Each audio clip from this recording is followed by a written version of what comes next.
Yes, Irish Dublin. The sound works. How can you say such things? Here I am, rushing around to produce a quality show, and all you can do is moan about the sound. That's not very nice, is it? I see there's quite a few in here already, so a few quick hellos if I scroll back. Zed and Kingo with Leaves was the first one in there. Good evening to you. A new name to me. And Daybreaker Flint, hello there. Arthur Fuchs sake.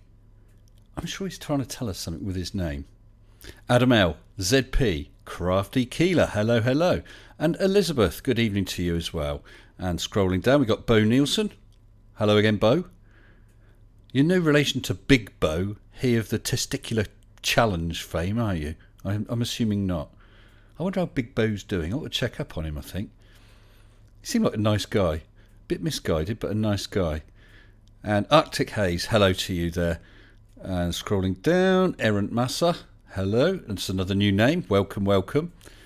It's just jumped up. Matt Churchyard, Irish Dublin, he of the moaning about the sound fame. What do you mean, unmute myself? You can't call... No, I'm not muted. You can't catch me out. Actually, you nearly did. I did double check there. Ivan James Hunt, hello, hello. Dark Knight, awesome. You're here. Good. Timo, hello. And Mr. Arne Grimson. Sven Arne Grimson. Please let me know if I said that right. I've really tried hard to pronounce names right. Grumpy Old Man. Greetings, Mr. Grumpy Old Man. I don't know if you got my last emails. Grumpy Old Man is my very latest patron. Thank you, Grumpy. I really appreciate it. I have managed to get you on the patron scroller. You should appear across the bottom there. I have managed to put you on the outro at the end of the stream when it scrolls up with everyone's names. And I rushed to try and put you on the patron reel. Just managed to get it done in time. And then I noticed I put Grump Old Man. So my apologies for that. I've set it re-rendering with the correct spelling, but it won't appear correctly tonight. I do apologise for that. So I'm looking out as well to see if Sven says I said his name right. I hope so. GS Geology, hello there. Fred Bailey, good morning to you. And JM Clough, good evening. This is very confusing. It's certainly evening for me. It's what? 10 p.m. I got home just before 9, rushed down here, set up the stream, rushed back up to the house to wodge some food down my neck, and then rush back down here. So it's all a bit on the fly. I did have a video planned for tonight. Instead, I decided I'd bump that to Saturday night because I can't really do a sensible time live stream tomorrow night. I don't know why I thought of it doing it the other way in the first place. There we go. So tomorrow night, I've got my response to Anthony Riley with regard to my challenge for Flurfs, the Cash for Flurfs challenge, where he said he made an entry. So that'll be out tomorrow night at 21:15 BST, which I think is 22:15 UTC. Is it that way round? Help me out, someone. BST. So it's 21:15 oh God. About 9:15, 10:15. Roughly my usual sort of time. Mr. Andrat, hello to you. I'm trying to see. Oh, Frank, 3 in the afternoon here. That's about time for cream teas, isn't it? It is. That was interesting seeing the votes on that community posting I put about scones. Is it jam then cream or cream then jam? Very thankfully, most of you are sensible enough to get it the right way round. The proper way, the Cornish way, which is jam first and cream on top, and not the heathen Devon way, which is cream first and then jam on top. Oh, 11 p.m. for you, Elizabeth, so you're an hour ahead of me. And 5 p.m. for Flying Ark. 7 a.m. from Hugh Jars. Good morning to you, Hugh.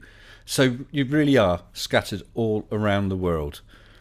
I hope that all of you are doing well, that all of you are keeping safe, washing your hands. You must wash your hands.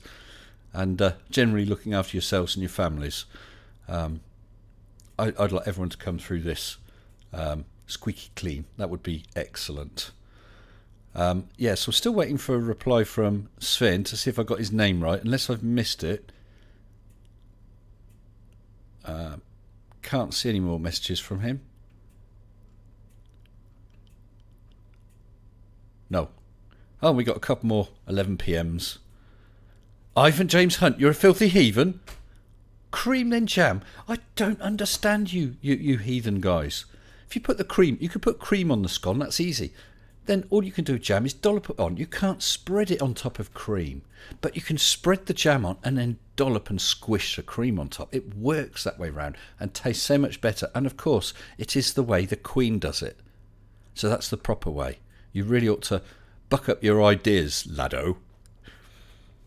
Hope you've all had a good day.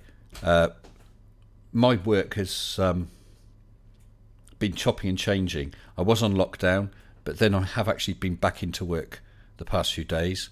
I've got 2 more shifts and then I'm off again. Where are we? Oh, Arthur's from Devon.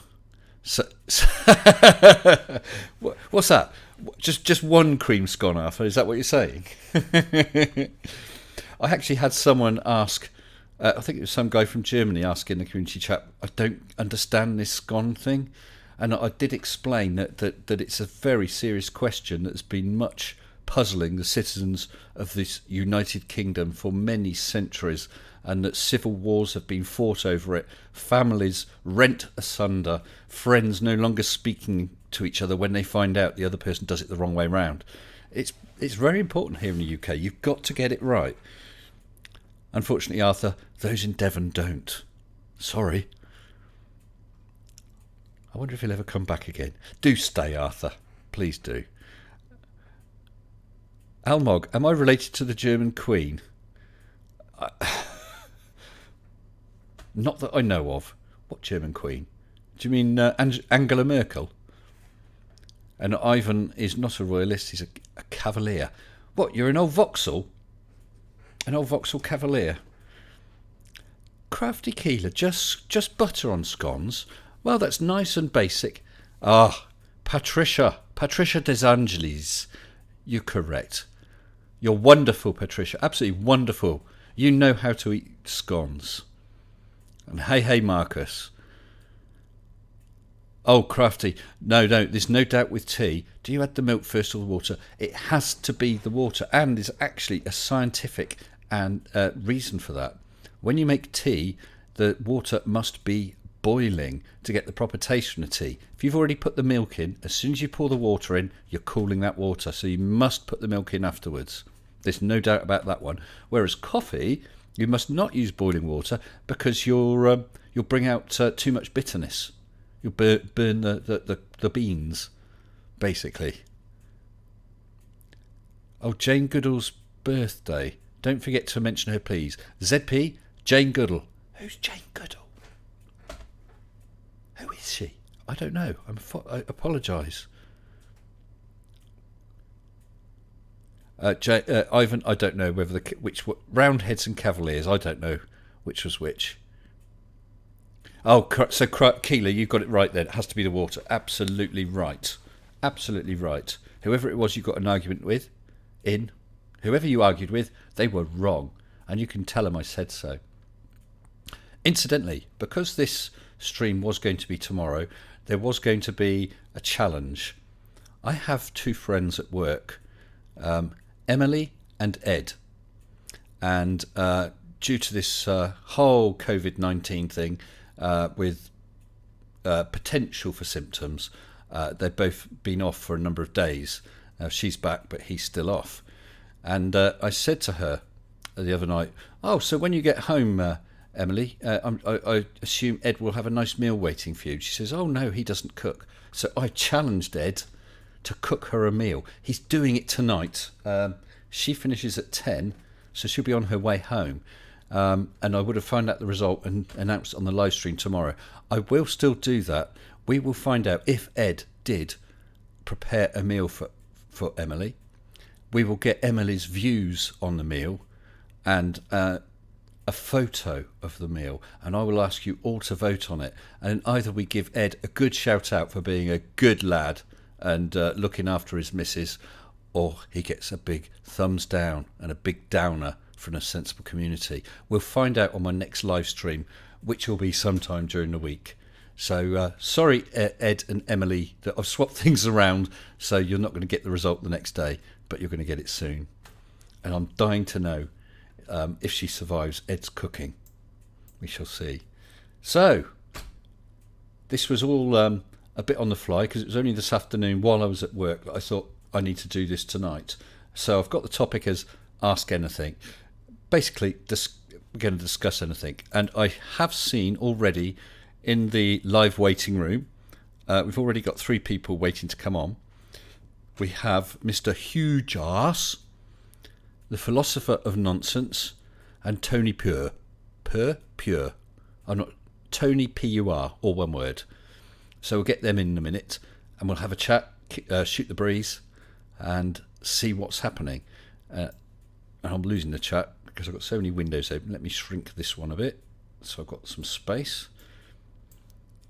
So I've had a few videos out this week. I thought I'd just do a little run down on them. I had my visit to the supermarket, which was really, really strange feeling with the way they had us queuing and spaced and that.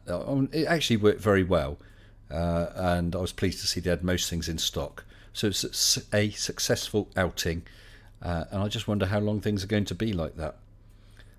Then my next video was Shame and Scandal, which was that song. I know I can't sing. I don't care. I enjoyed myself, and with the comments, a lot of other people did as well. How much is just the cheerful music? How much was laughing at me? I don't know, and I don't mind, as long as it raised a few smiles. So that was fun. Then I had my International Space Station versus Samsung Galaxy S9. Now that was enjoyable. Me and my miniest Miss Sensible both filmed the International Space Station coming up at the predicted time, perfectly in the predicted location, tracking across the sky and dropping out of sight in the point of view behind a tree that I predicted. So that was wonderful, and that was filmed just on a phone for me. So it's pretty crappy filming, but that was all right. The point was that anybody could do this, and I had a few people comment and say things like, wow, you've inspired me to do this. I hope these people have, because it's a great thing to see. And certainly if you've got kids as well, that's something you can do with them in one of the evenings. So I would check out the website heavens-above. I'm not sure if it's .org or .com, but the link is under the video called the ISS versus Samsung Galaxy S9. Then the next video was the top flat earth fails, which was Nathan Oakley's top 3 globe fails, each of which I just did an out-of-hand debunk. Someone said, well, I was right about it, but I didn't go into much detail. Absolutely. The point was just to smash it quickly and easily. And then I gave the top 3 flat earth fails, for which they never ever answer. Things like 2 points of star rotation. What was the next one? Oh, blimey, I can't remember what was in my video. That was one. Oh, sun shining on the underneath of clouds at dusk and dawn. And another one. You'll have to watch the video to find out if you haven't seen it. And then last night. Recommended to me by a chap called Mike. I don't know if he appears in chat here and if he used a different name. But it was recommended to me by a guy called Mike, which was Flat Earth Female. That video has absolutely been flying. It's great to see. Just looking now, so it's literally 25 hours exactly since it went up, and it's got 3.1 thousand views. And I was responding to comments within the first couple of hours after the video went out, and a few people said, oh, I dropped a comment on the channel, I dropped a comment, I reported her, I dropped a comment, and within 2 hours all her videos suddenly went private. She's basically, to all intents and purposes, taken her channel down. Smashed with one video debunk of her. Despicable woman who not only has the ridiculous idea that coronavirus doesn't exist, that viruses actually are made by the body to attach to, quote, shit in your body and push out disease. But not only that ridiculous, pathetic idea, but she was boasting about the fact and laughing that she was going out for a walk and would walk up to anyone she sees, get as close to their face as she could to talk to them, which is absolutely despicable. Awful woman. And anyway, all her videos are gone, which was great. And Dark, you're right, it was hilarious, the fact that they all disappeared so quickly. Just having a look back at the some of the comments. Oh, where are we? I heard about that Nathan Thompson video where he's drunk and crying, but I don't know which one it is. So if someone can DM me a link to it, I would like to have a look at that at some point. Ivan says your daughter getting interested in space. Yeah, a telescope. But listen, if you haven't got a telescope, beg, borrow or steal a pair of binoculars. If you've got a pair of 10 by 50s, that will show her the moon. I mean, it's a bit awkward because you haven't got a stand, but you can rest it on something, the back of a chair or something, and you'll get a great view of the moon. And if you really want to inspire her, show her that website, Heavens Above, or one of the other ISS predictor sites. Look for one that's coming and make it an event and go out there and see it with her. You'll be able to work out roughly where it comes up, and you won't be able to miss it. If you try and get a passing where the magnitude is as negative as possible, as bright as possible, I think the maximum's 3.8, which it was on my filming, which is wonderful. Yeah, it's quite astonishing. And to think that little dot up there that's glowing so brightly has got astronauts on it. And those astronauts could be looking out the window right that moment down. I think that's quite exciting. And I bet your daughter would enjoy it. I recommend that, really would. Crafty Keeler's not a violent person. I presume that's about that flat earth female, is it? Sorry, scrolling down. Where are we? Sorry, I can't really follow the conversations because I've been off for a little while. Martin H, you snuck back in.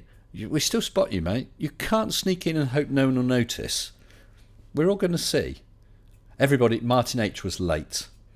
Anyway, I think, give them fair warning. Oh, we got another one joining in the live waiting room. I'll tell you what, I'm going to get... I know that Hugh and Philosopher have been there a while, and Tony's well. I think Tony's been on before, but the other name I don't recognise. So what I'm going to do, if you other three will forgive me, I'm going to get Johar into the chat first, and we'll find out who he is, what he's up to, and give him a chance to have a chat before we get Philosopher of Nonsense in, who no doubt has a lot to say, because he always does, and that's fine. So let's get Johar in, just drag him across and hope he's not mid-conversation. And I will remember to switch on my sound. Actually, let me do that now. So you can't get me on that. Hello, Johar. You are live. Good evening to you. Well, just give me a moment. I just put down your stream offline so I can hear you better. Okay, that's fine. I don't know if you've watched my live streams before, Johar, but I definitely do not want and do not try to dox anyone. I'll ask you questions. Feel free to answer to any extent that you feel happy with. So, I mean, I would sort of ask you in general, what sort of area of the world are you from? Well, this was actually something we were discussing on the waiting room. Yeah. And where are you from? Well, I'll make you an offer. Okay. I would like you to try to find it out. Find it out? Or just make a guess? Well, let's do it so that you will sort of play a game. Oh, hey. I'm up for that. Go on. Yeah. You can ask me questions, and I will only answer yes or no. Okay. Are you from a Nordic country? Yes. Yes. Right. Now, my feeling is to say Sweden. Oh, you can. Do you come from Sweden? Nope. No. Okay. Are you a country that borders? Are you from a country that borders Sweden? Yes. In which case, the only other one I can think of off the top of my head is Finland. Are you from Finland? Yes. Finland, Finland, Finland, the country where I quite want to be. Did you see our Finnish night? I had Yes, I was online at the moment, at the time, and watching it. Oh, so did you enjoy that? Yes, I did actually. Thank you very much. Good, It good. was very nice of you to do it. It was fun. I've never been to Finland. I have been to Sweden. I'm not sure if that's as bad as cream with jam or jam with cream on scones. Do you and the Swedes hate each other or tease each other? We have this frenemy relationship, so to say. Yeah. I don't know. I guess it's sort of like the Scotch and the Irish. You know, And no matter which side you are, the other side is worse. Yeah. So, you know how it works. Absolutely. With us, it's with the French. Yeah, yeah, that's the same thing. And know. it's all good fun, except they really do hate us, I think. Yeah. But so that's basically how it is with Finland and Sweden, that we are very friendly towards one another, except when it comes to ice hockey, and then, last man standing. Yeah, why not? Why not? And so do you have a channel? No, I do not actually have. I'm not a content creator. Okay. So what sort of things do you follow? Is it all anti-flat Earth stuff, or a lot of anti-flat Earth? Well, let's see. I think I got into this scene, so to say, after watching Red's Rhetoric. Oh yes. And then at the moment, I watch a lot of Team Skeptic and Fight the Flat Earth. Yeah. Your channel, of course. Yes, of course. That goes without saying. Say no more. Say no more. Yeah, My channel. Say no more. And well, some other content creators. Rider of Dinosaurs, for example. I like his videos. He has yeah. At the moment. So he has moving. So that's right. So he's been out of it for a while. I think he's sort of coming back again. Riders. Bob the Science Guy. Sorry? Also a good guy. Who was that? Bob the Science Guy. Oh yes, from Bob from Michigan. Yes. Yeah. Nice guy, isn't he? Yeah, and he knows his stuff. Very polite. Yeah, I really like Bob. In some ways, when I've seen him debating, he needs to be a bit firmer. I mean, he comes from a sciencey sort of background, and so he's treating it very properly, as you would in a scientific discussion. Unfortunately, those guys don't behave like that. Yeah, I mean, if you know what you're doing, you don't have to be arrogant. No. So that's what Bob does. Have you ever come across a guy called Thunderfoot?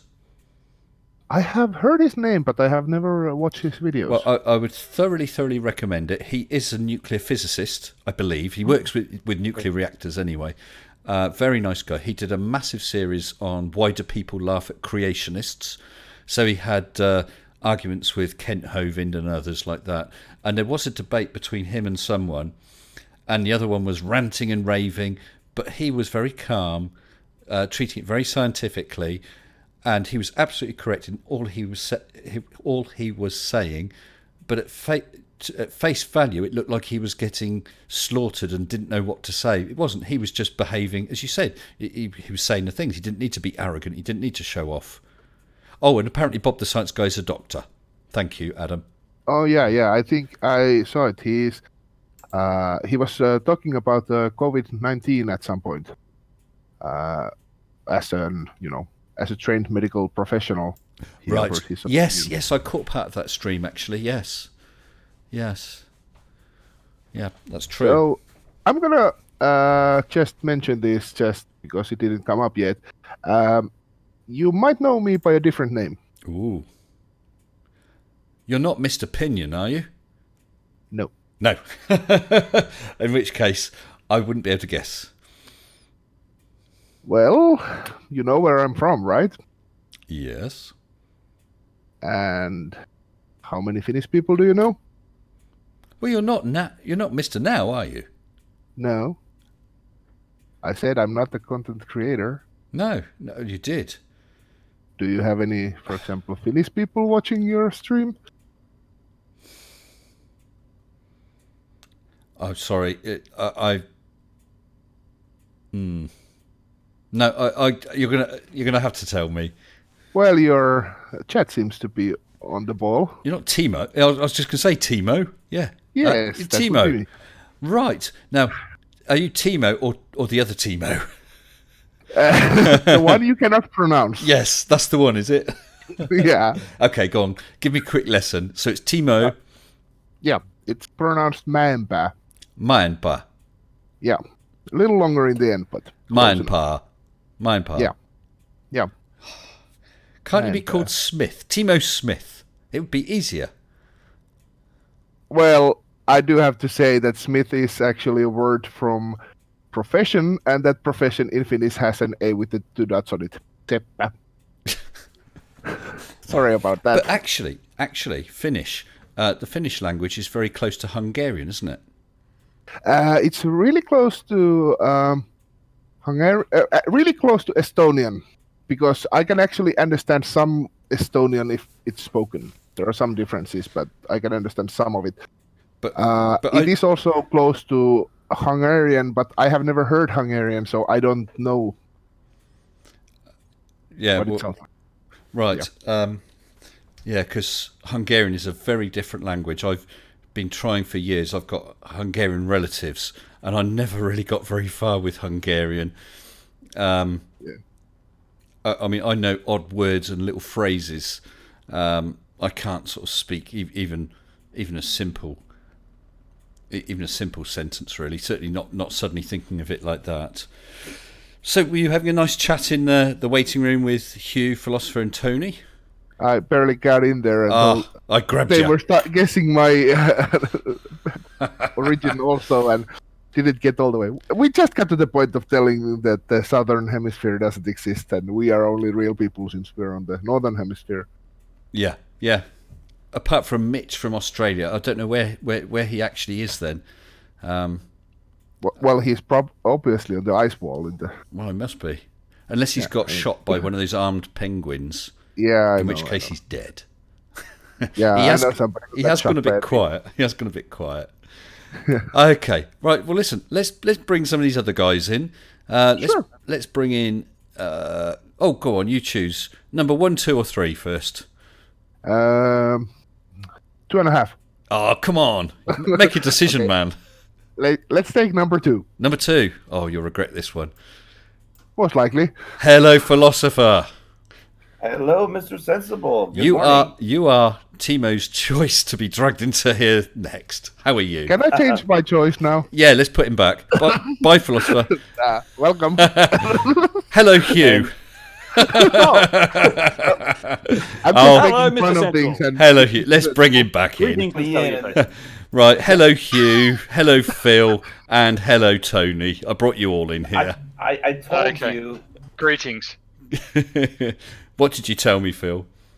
No, I told them you were being a troll. I can always throw you out again, you know. But I wouldn't do that. No. He has the power. I have the power, but only when it's funny. And that was So I hope you guys are all okay today. I'm well, Great thank you. How are you? Yes, fine, thank you, fine. So Hugh, obviously I know your name from the chat, but I do apologise. I can't remember if you've been on the live stream before. A couple of times. You have. Okay. I must have made not much of an impression, obviously. No. I honestly, big apologies. So many different names come on and come and go that I just can't keep track of all of them, and so I do apologise. Okay. So how are you doing anyway right now? Well, it looks like it's going to be a beautiful day here in southeast Queensland, so Excellent. not too bad at all. I helped a person move house yesterday, so my muscles are very sore and sorry as a result. I remember moving my in-laws years back, and it was a huge truck and a smaller truck, and at the end of the day I could barely walk because it hurt to put my feet on the ground. I always used to hire vehicles with a tail lift, which helps, but even so, it's that little jump off the step all the time, and nightmare. nightmare. It's better to pay someone else to do it. It is. And Tony, how are you? I'm well, thank you. Good. And have you been on here before? I don't think you have you? I was on last week. So don't worry, I'm gonna nip off and shoot myself, but don't worry, I'll be quite. I'm gonna be quite humane. Well, It's an ill thing, obviously. to cover my embarrassment, I will quickly read out a super chat from Poison Toad, who's just super chatted 10 New Zealand dollars.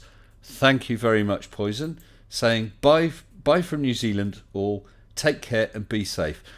Poison, thank you very much for that. That's very, very much appreciated. For those who don't know, Poison is one of my long-term patrons. Thank you, chat. Appreciate that.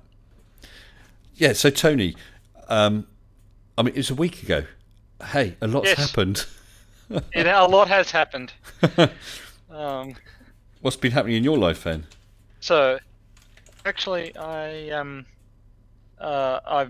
working from home. The university where I work got shut down, and right.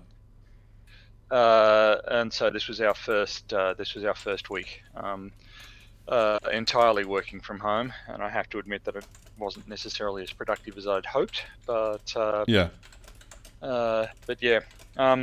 I did get invited to participate in a quiz with Conspiracy Cats. Oh yes. And while it's on his science and maths feed. Okay. When you say it's a double blind. I was going to say, when you say a quiz, you mean you and he pitted against each other, or people asking you questions? No, he pitted me against Godless Engineer.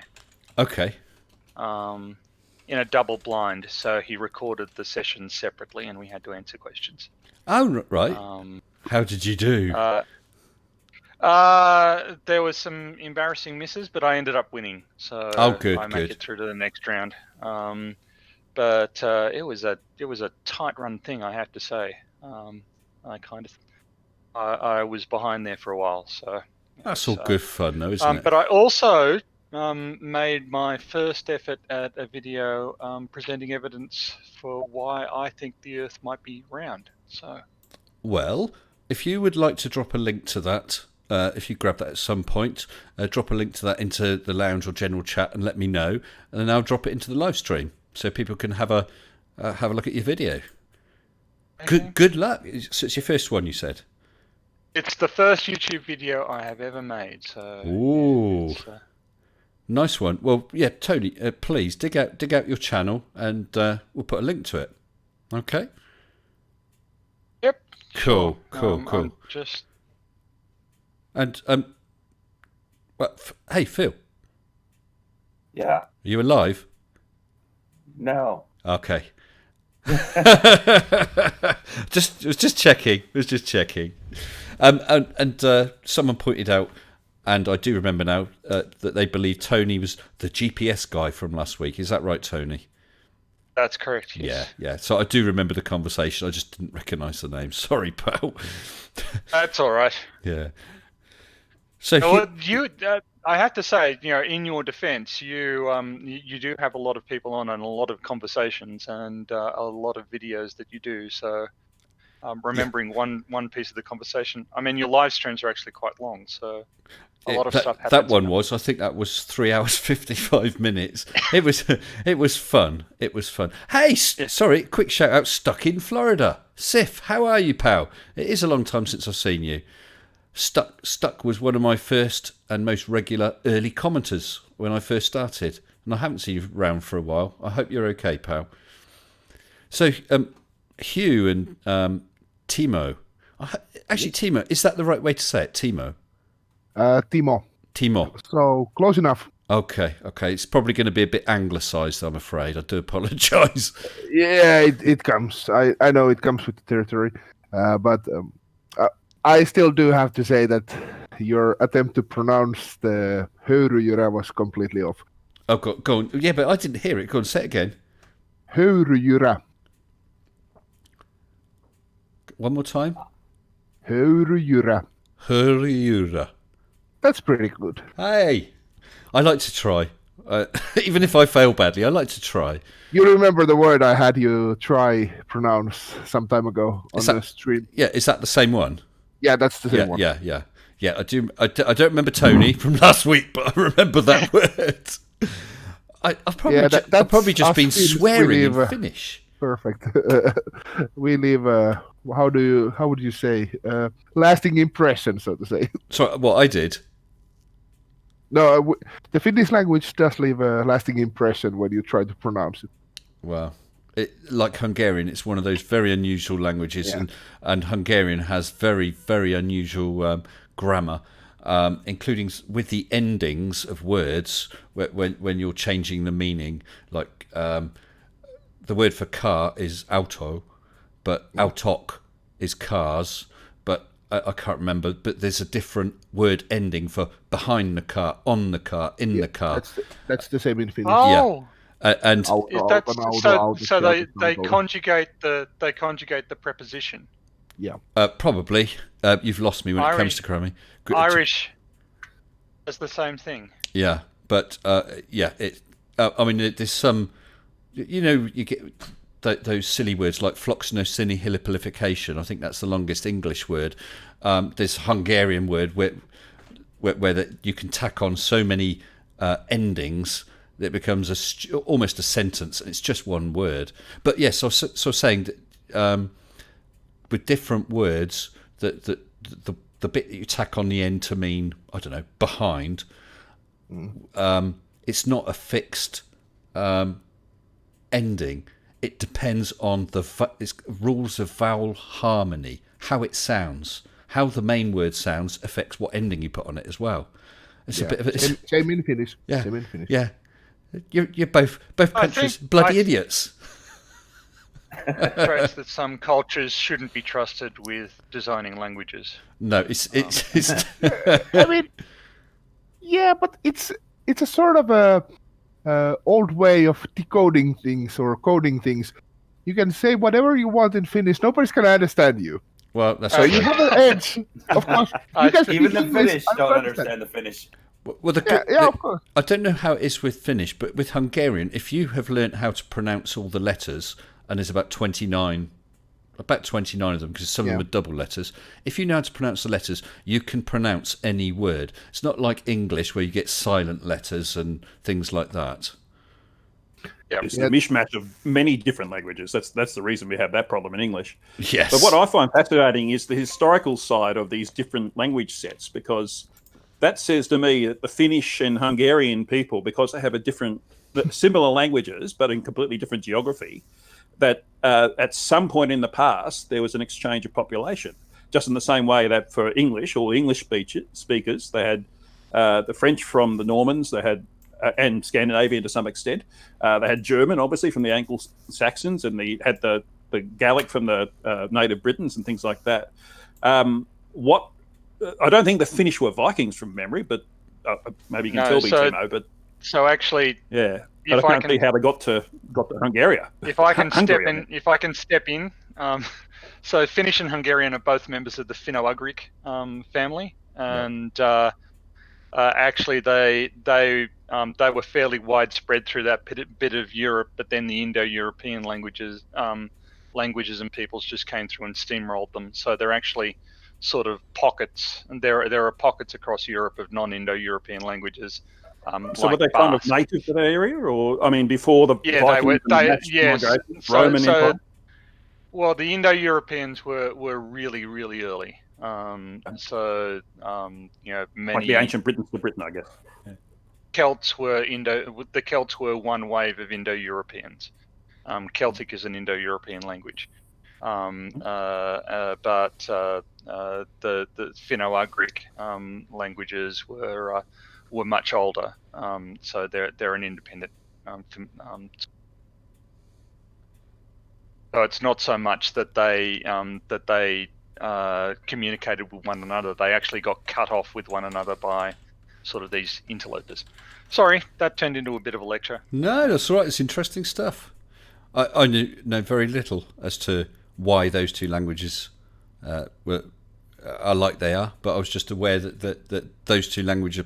Well, I mean, you said Timo, Yeah. that Finnish is also related to another language. I wasn't aware of that. I just knew about the Hungarian-Finnish connection. Yeah. Estonian, you said. language. Yeah. Yeah. That's neighboring country and some history. It's really close. It's I guess I could describe it as maybe Danish and Swedish having a similar relation. That people who speak Swedish, especially on the southern Sweden, they can probably understand Danes and vice versa. Yes. There's some. The Swedes. I mean, yeah. Sorry, the Swedes say that Danish isn't a language; it's a throat condition. Yeah. I know that. Say about I've Welsh. heard the same. Yeah. Well, 274727 says Finnish language was made up because they didn't want to speak Swedish. Yeah, that's true. Finland was under the Swedish or Russian control for like 800 years. Yeah, he says So- Finland was part of Sweden. He says for almost 700. I wasn't aware of that at all. This is a great thing about these streams. Every time I learn something new. It's wonderful. Yeah, so I saw somebody had been looking. Somebody in the chat had been looking up some words they wanted me to say. What was it? Yeah, well, someone suggested one a little earlier. Mr. Cook. Yeah. Mr. Sensible, get Timo to say juoksenteli sinkohan. I can't find it now because I was on have a go. Yeah. Helmut Koch. Jutsen telling. Yeah. I'm actually, even if that was English, it's one of those words that Juoksentelisinköhen. Juoksenteli sinkohan. Yeah, pretty close. What does that mean? I wonder if I should run around aimlessly. Now that's one of the first words you should learn if you're learning Finnish. The Flurf catchphrase. Yeah, there is also the catchphrase. there is also the epätietämättömyydellänsä käyköhän, which is Are you okay? technically one word. Sounds like he's having a stroke, doesn't it? Yeah. Yeah. Yeah, but Finnish language is nice in the sense. And what does that mean? My it hovercraft is full of eels. No, that would be ilmatyynä alukseni on täynnä ankeriaita.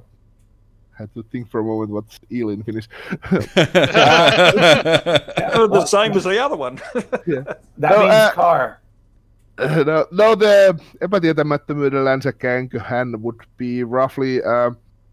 I wonder if even with his unignorance, it doesn't really make sense, but it's possible to do.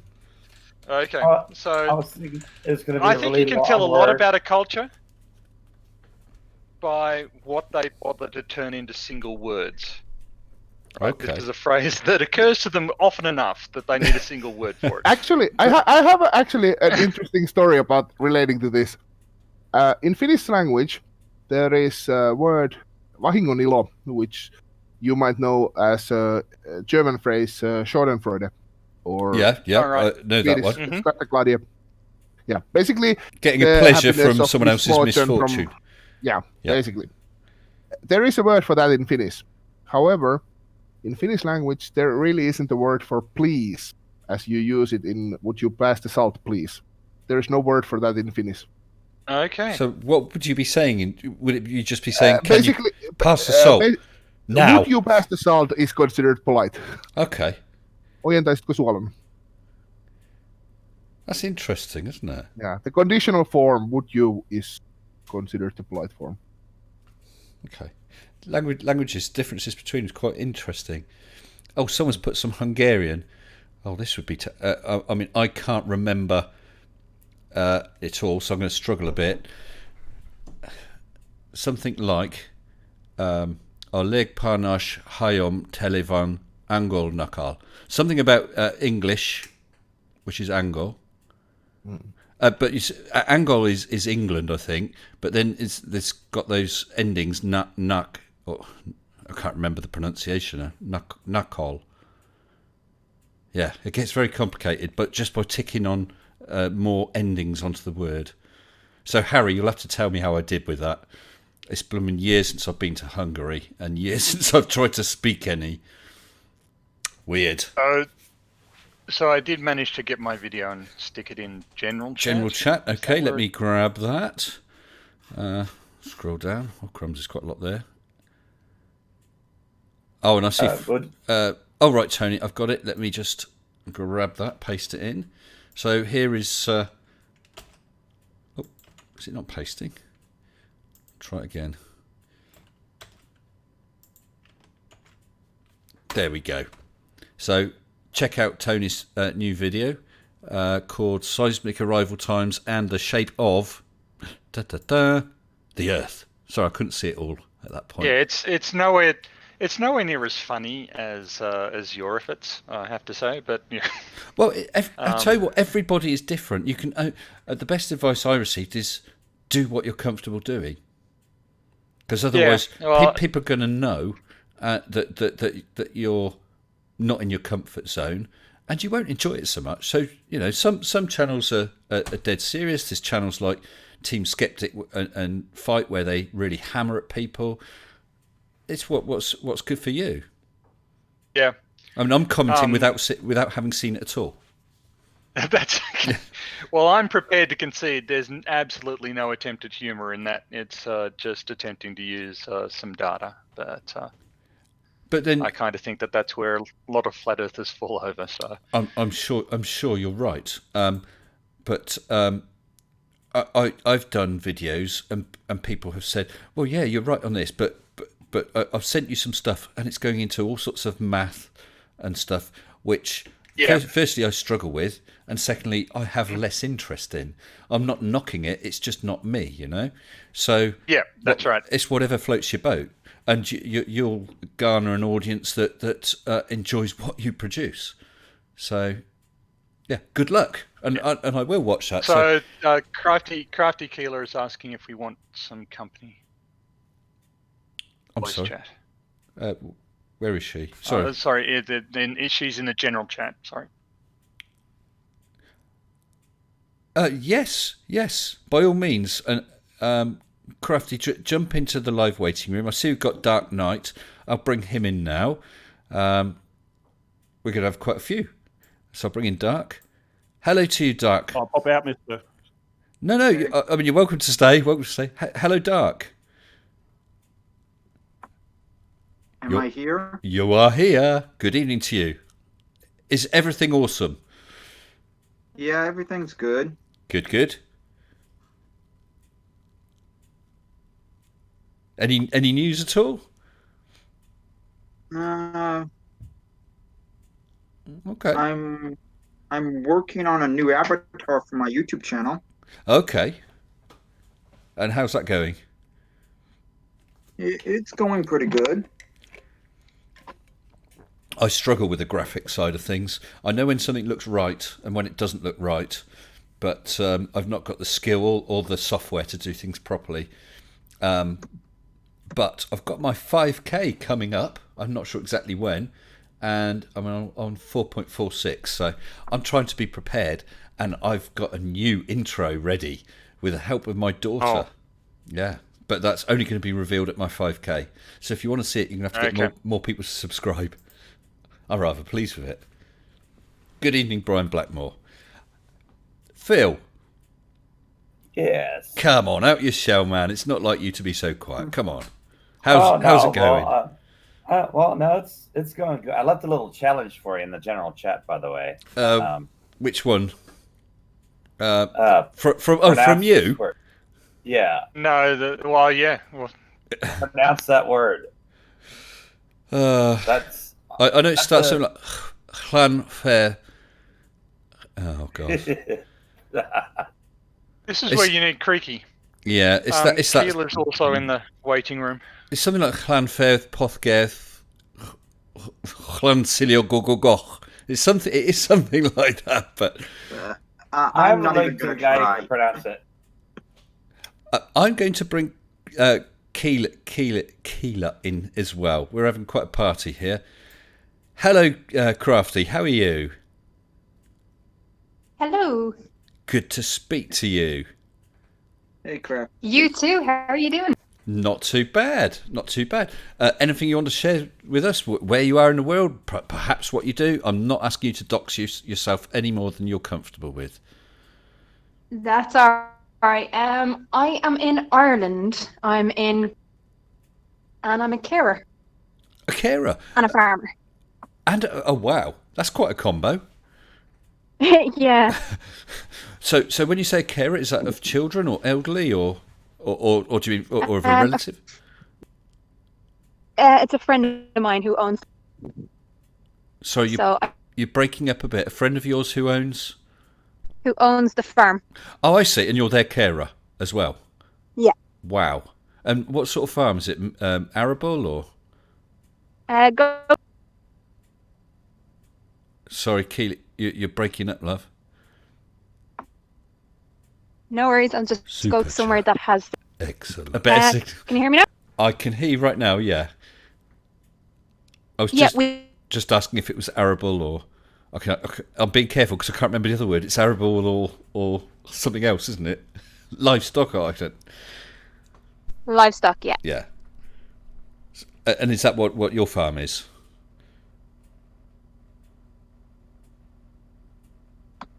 Oh, not a good connection. Oh no. I was Hello? just about to make a bad joke about, if she grew trees, then it would be called Woodstock. That is a bad joke, Phil. I know. Oh, I have to throw one in at least somewhere because we have to remind people that there are very bad dad jokes out there, and we should always keep these in his. Well, I like bad dad jokes. I have to say that on that subject, I was deeply appreciative of Mr. Sensible's musical contribution during the week. Oh, were you? Oh, it was you that liked it. Yes, and I was unafraid to say so. I thought Thank you. I thought that was fantastic. It cheered me up enormously. I'm really pleased because that was the whole point of it. I knew that song years and years and years ago, and I can't remember what I was doing. Oh, I was on... I was actually cooking and had my Alexa... Super chat. Excellent. Shut up. I had my Alexa going, and I was playing some music, and I don't know how it came... I was playing Madness, that was it. And Madness had... they did a cover version of that, and I remembered the original, and I suddenly thought, do you know what? That's such a cheerful, silly song. I'm going to do it. And I finished off the cooking I was doing, came straight down here, found a karaoke version, which was a really good music version, and just shot it. I think that was second take, and I just went for it because I felt cheered by it, and I hoped that others were as well. I'm just going to read out a couple of super chats.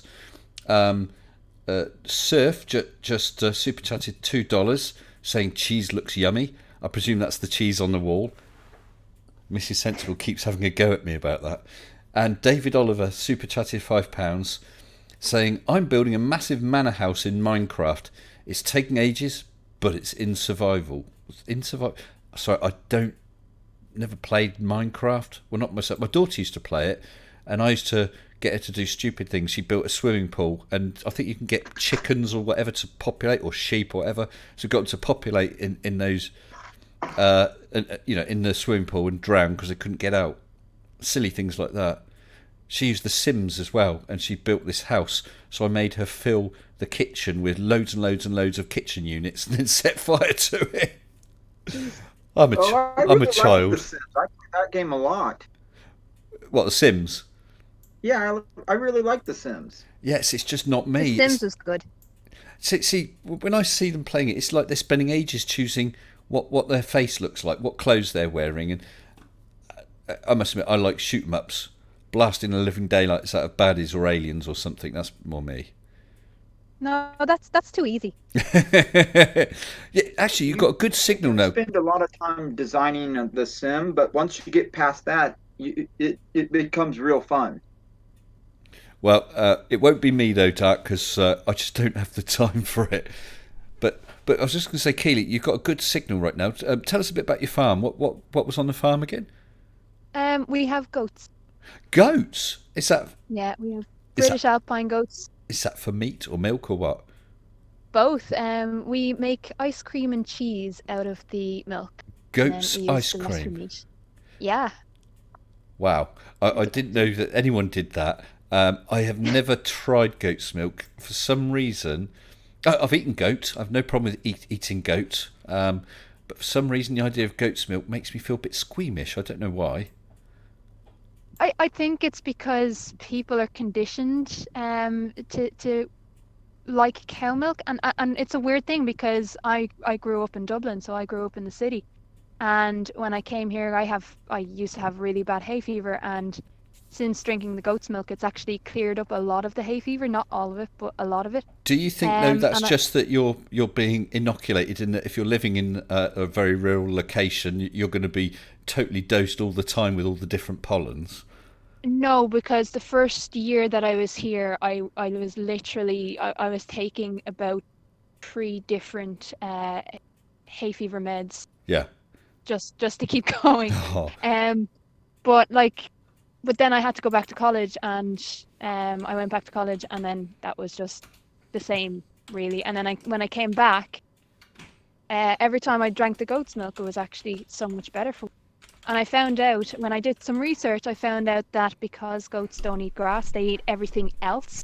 okay. That the makeup of their milk is different. So it breaks down in the stomach up to 4 times faster than cow's milk, for instance. So that's why people with lactose intolerance can have it. Someone's And just then saying that, yeah. because there's a variety in the milk, in the makeup of the milk, it actually helps with allergies like hay fever and asthma. Well, So go get your goat's milk. Except I've been very lucky. I don't have any allergies at all. So, thankfully, maybe I'll be brave enough to try it. But I have a- can I what did just say, Keely, What? you had hello? Oh no, she just dropped out. I was just going to say something to her. Oh, come back. Oh, I've got to say something to her as soon as she comes back. Who was just going to say? Was that you, Tony, or you, Phil? Yeah, it was me actually. When I was a child,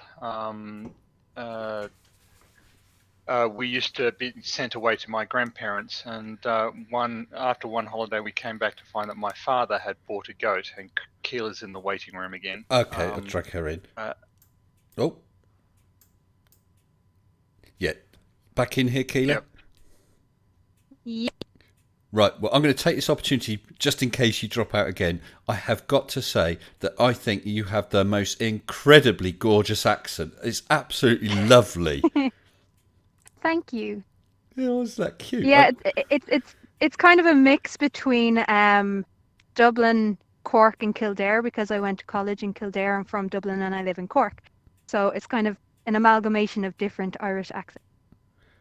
Well, it certainly sounds lovely. My wife's cousin married an Irish girl, and I've only been across to Ireland once, and I do apologise, but we went across to Dublin. That's right. Would it be Dublin from Holyhead? Yes. Yeah, so we went across to Dublin, and then I think drove for about 3/4 of an hour out to some little village. Absolutely, it's the only time I've been to Ireland, and I thought it was absolutely beautiful. There's nothing like it. I live in West Cork, and at the moment I'm actually outdoors and with my cat. And at the moment I can see the entire of West Cork, like the whole of West Cork. So right across from me is just some of the lights in Skull and in Baltimore, and it's just beautiful. Yeah. What really got me was, I mean, England is a very green country, but the roads there were all single carriageway roads, just surrounded by fields. It felt so spacious. It was lovely. There's nothing like it. Yeah. There's nothing like it.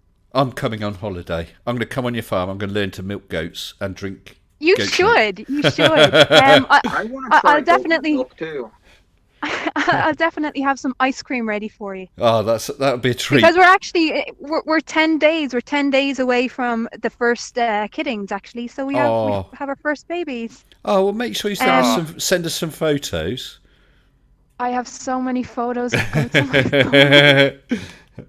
But I want to get back to It's my becoming a question. problem. because Oh, yeah. it's so urgent to me. Go on, Tony. Go on.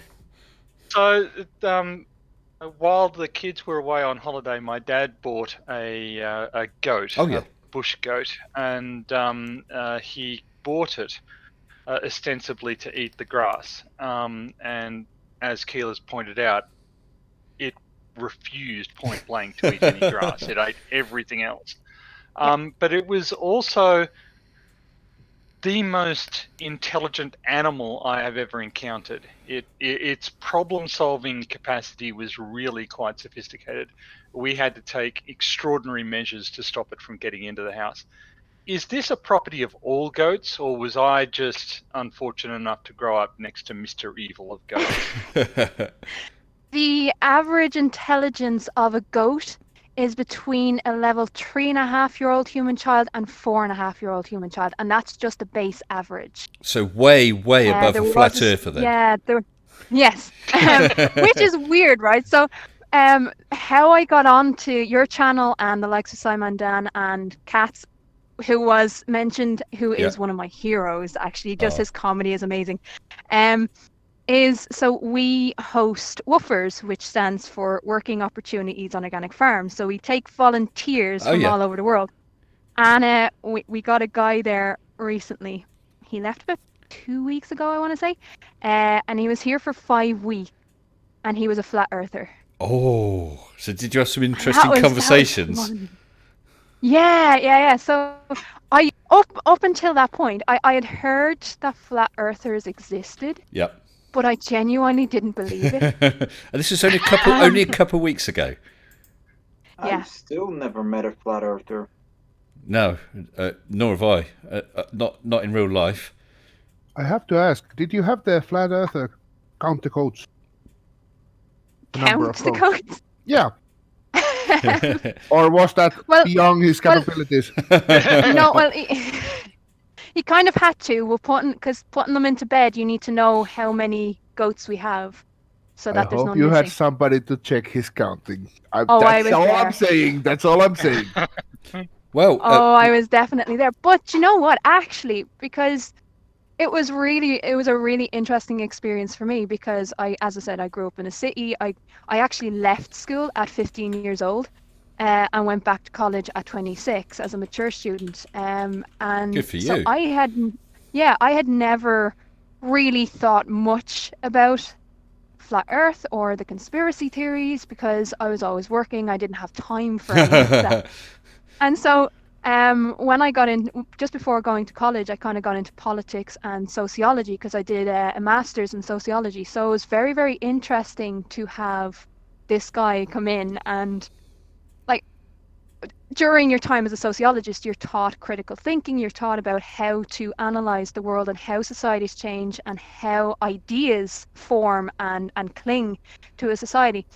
And it was just very, very interesting to hear this guy come in who was from a very, very good background, who had gone through school, and then say, biologically speaking, now, anyone that starts a discussion with me with biologically speaking, I know it's not going to end well.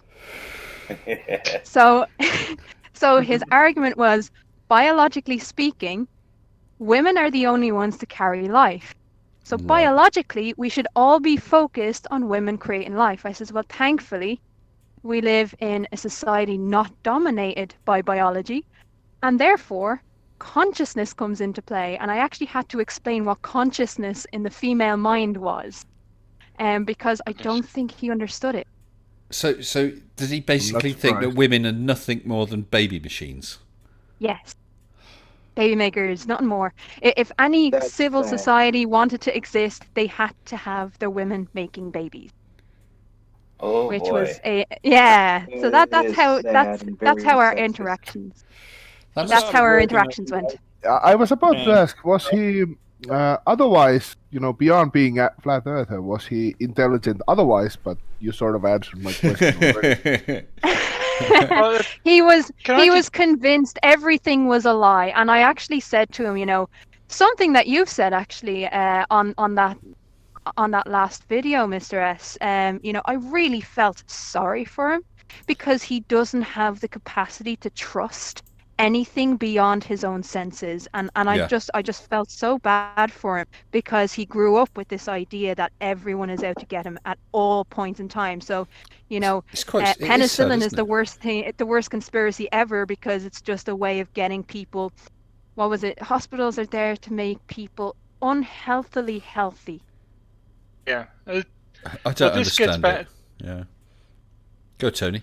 Last week when I was talking with Ross, it was why I started off the conversation by asking him if he would accept the proposition that he was one of the 20 most intelligent people on the planet. And he was perfectly comfortable saying yes, because he's got, This is Boo. like many flat earthers, like many of these conspiracy theorists, they've got no confidence in anybody else. No. They esteem their own abilities really, really highly, and they just don't trust anybody to A, be honest, and B, be competent. And it makes me wonder how they function. Like, I'm quite arrogant about the fact that I'm reasonably intelligent and reasonably well educated, but I don't assume that I have the technical capacity to fix my own car, or make a computer, or fly a plane, or do brain surgery, or raise goats. These are skills I don't have. But a flat earther believes that they can do pretty much everything Anything, better yeah. than anybody else. Well, here's the interesting thing, though, because, you know, as a sociologist, it is fascinating how people get their ideas to me. And I am a bit of a storyteller. So, as well as, and I have to say this, thank you to Mr. Sensible and thank you to all the YouTubers out there who have helped over the last 6 weeks, because I've learned so much more than I ever realized that I could. But how I changed his mind wasn't just by making him watch Simon Dan videos or watching him make him watch Conspiracy Cats. How I changed his mind was through stories. You actually changed this flat earther's mind? Yeah.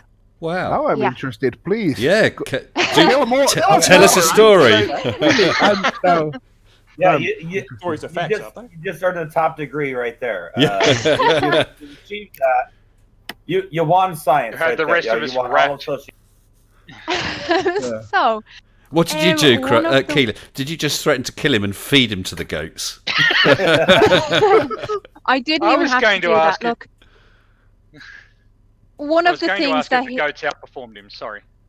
Oh, definitely, always. My ladies are top of the ball. Like they know what they're doing. But look, he started off by talking. We were watching something, and he was, you know, regurgitating the anti-vaxxer line.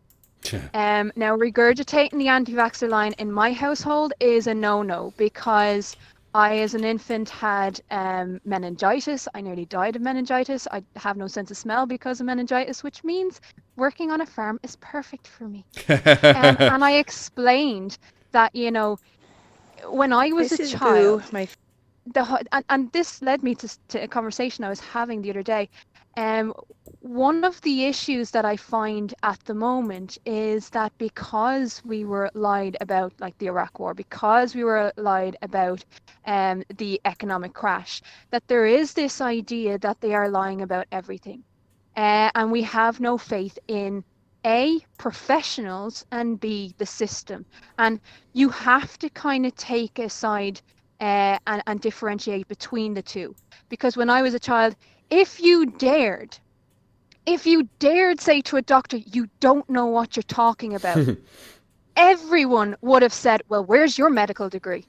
Who the hell are you to question his experience or her experience? Who the hell are you? Where's your doctorate? You know, where's your experience? Where's your knowledge? You don't have it, so shut the fuck up. You know? So that was for me a big thing. If I had dared question my doctor, my mother would have slapped me around the place. I'm gonna be honest. You know, Irish mammies are like no mammies in the world. Yeah. They don't take any messing. So that was the first thing. And also, the man that I care for, my friend, is blind. He has been blind since the age of 3, from a very, very bad dose of measles. And he didn't have the vaccination because at the time he had an autoimmune deficiency. He couldn't get vaccinated at the appropriate time. Again, he nearly died, thankfully or unthankfully. He just lost his sight, or the majority of it. And so coming in with anti-vaxxer stuff to us, that's personal, and Yeah. they don't make political arguments personal. So for us, we try to explain that, if we didn't have those vaccines, if we weren't able to trust the medical professionals, we would have died. Very simple. The second one was, NASA is lying, everyone's lying, everyone's lying. And I told this story. So my friend uses a guide dog. He has always used guide dogs. And well, since just before he got married. So when he had his first guide dog, and I always tell this story because it's very interesting when people say this person can't be trusted and who can't be trusted. He had a Labrador. Now, if you know anything about dogs, Labradors are very intelligent, they're very sweet, but they are very stable. So they're stable in their environment. And if you take them out of that environment, they don't cope as well as other breeds of dog. So he, at the time, was a lecturer in Kidderminster at the time in the UK, and he went to London. And in London, the dog just stopped working. Broken dog. Oh. And the dog just fell apart because it was Kidderminster as opposed to London. Kidderminster is a very, very quiet town. And he went to London, the dog broke. And luckily, an associate of his brought him to the conference, and he went back. It was a teaching conference. So we went back to the British Guide Dogs, who are an amazing organisation, and said, look, the dog can't do what I need it to do. One of the geniuses there gave him a German Shepherd instead. Now, the difference between a lab and a German Shepherd is a lab will be thinking about 3 or 4 steps ahead, whereas a German Shepherd is thinking 11 or 12 steps ahead, around the corner, up the street, up the hill, and then around the other corner, and how to get back again, all in the same step. So he got the German Shepherd, and again, a couple of months later, he was down in London for another conference. And the German Shepherd worked away fine. Not a bother. Right? And so I was telling this story, and the reason why I tell it is because, well, flat earthers will say, well, you weren't there, so you didn't see it, so how do you know? Well, I wasn't in London to see the lab breakdown and the German Shepherd work. Am I to say that the person that's telling that story with that experience is a liar?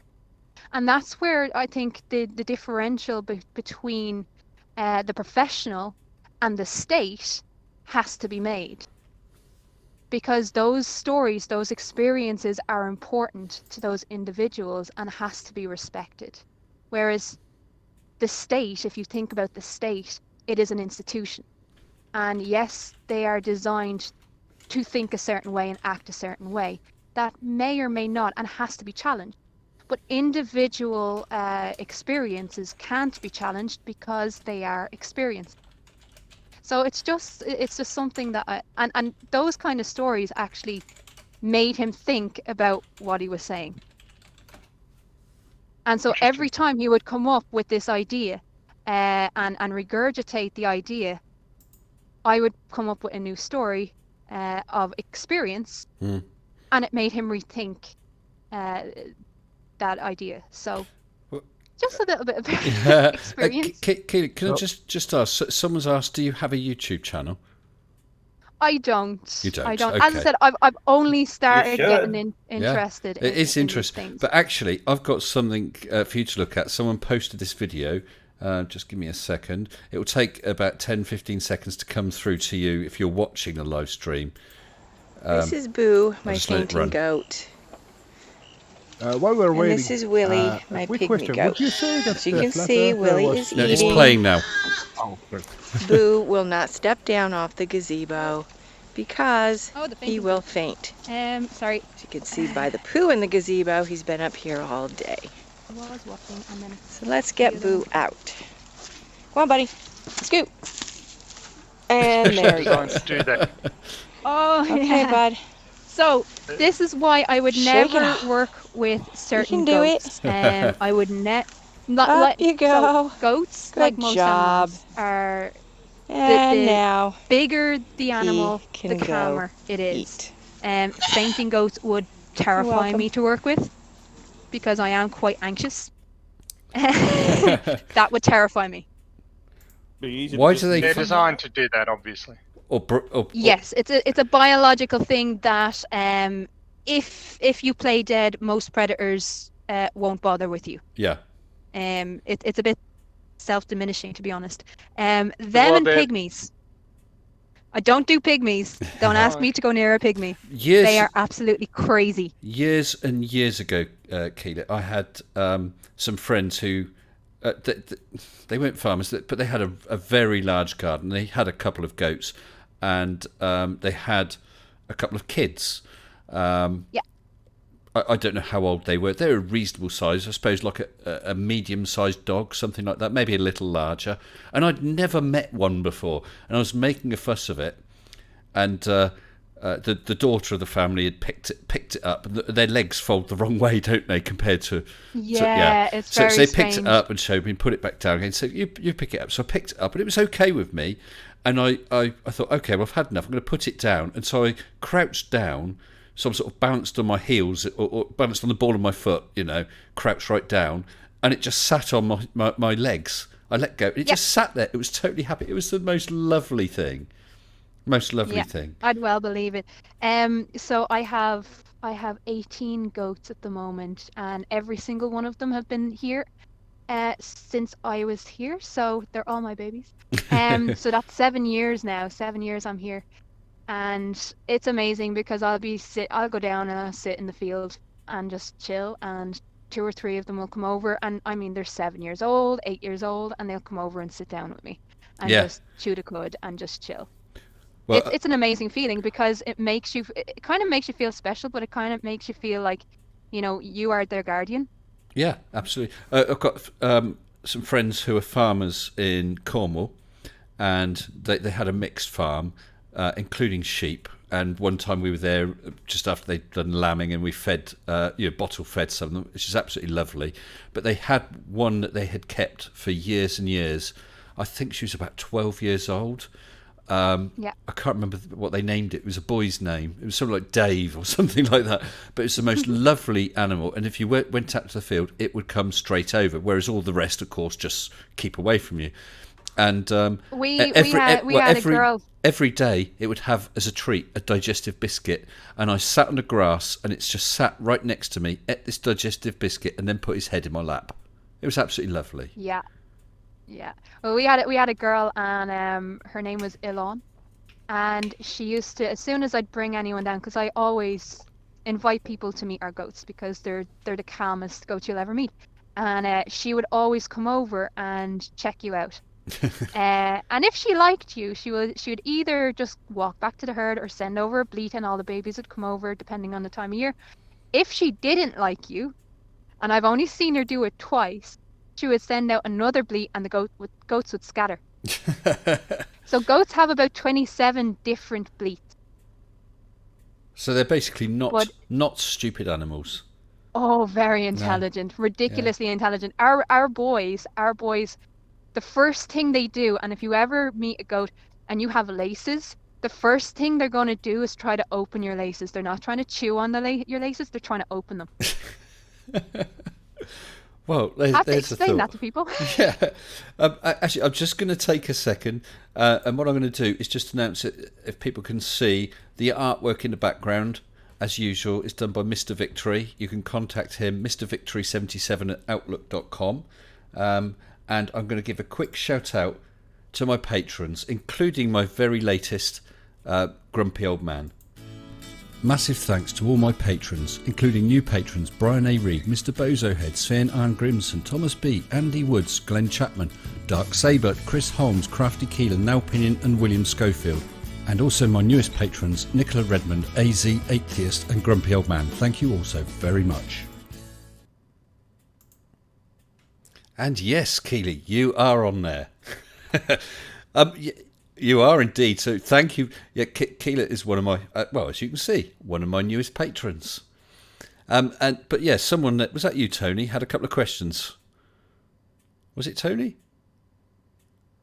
Or was it Hugh? Hugh, go ahead with your questions.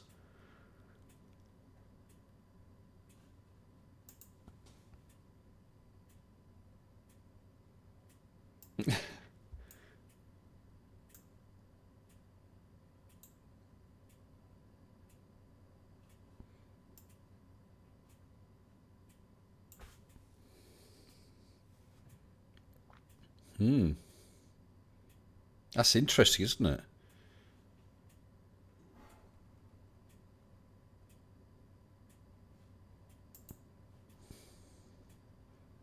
Oh! Or do you like rotting fish?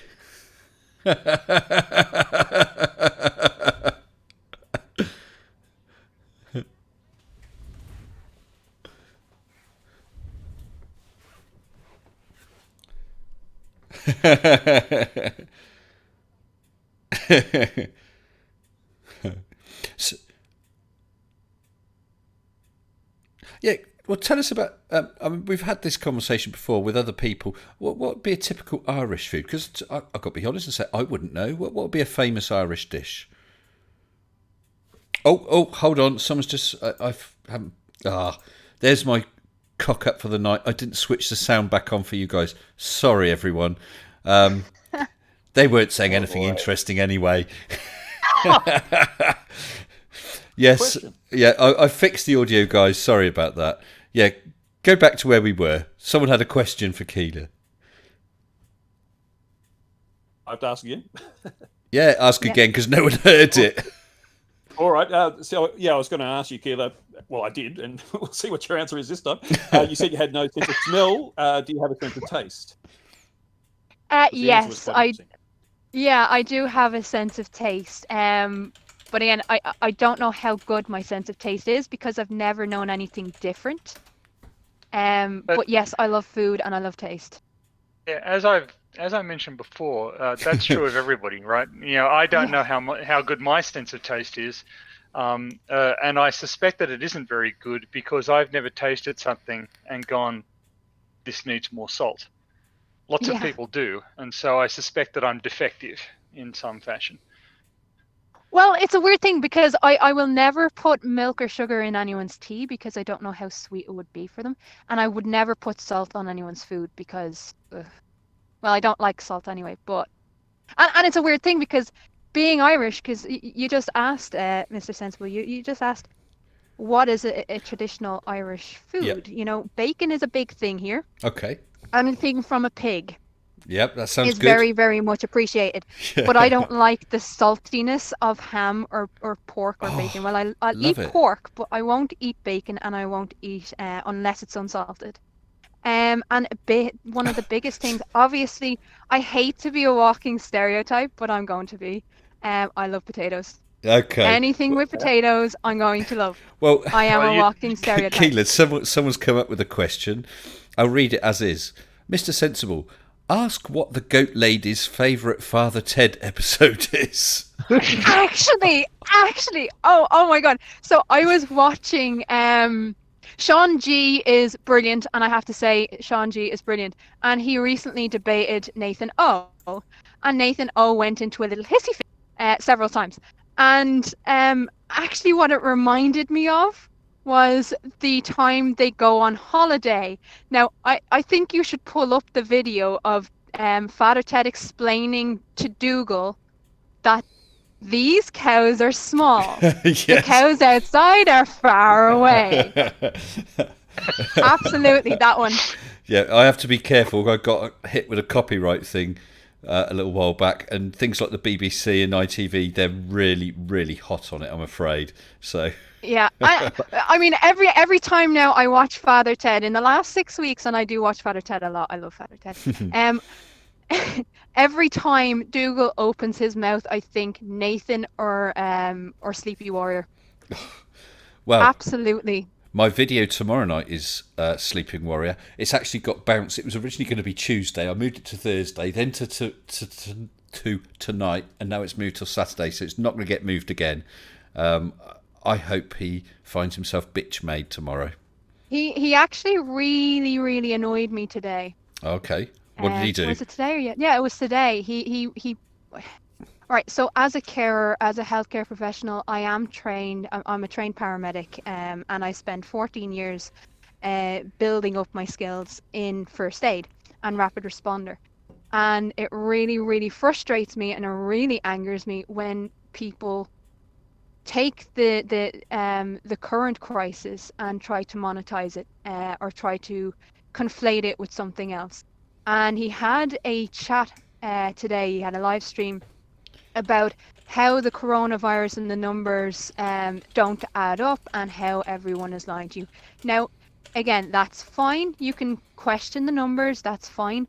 But when you start telling people that it's a hoax, and when you start telling people that it's lies and it's not as effective as people say it is, and the hospitals are empty, that really frustrates me, because I have 4 aunts who are nurses, and they are working their asses off. And, you know, it really upsets me, because they don't understand, or they don't care about the damage that they're actually doing. Yeah. You are literally putting people's lives at risk. It's not just that they're working hard. Your aunts are, you know, they are risking their lives. Healthcare professionals are a high risk group. Two nurses died today. Yeah.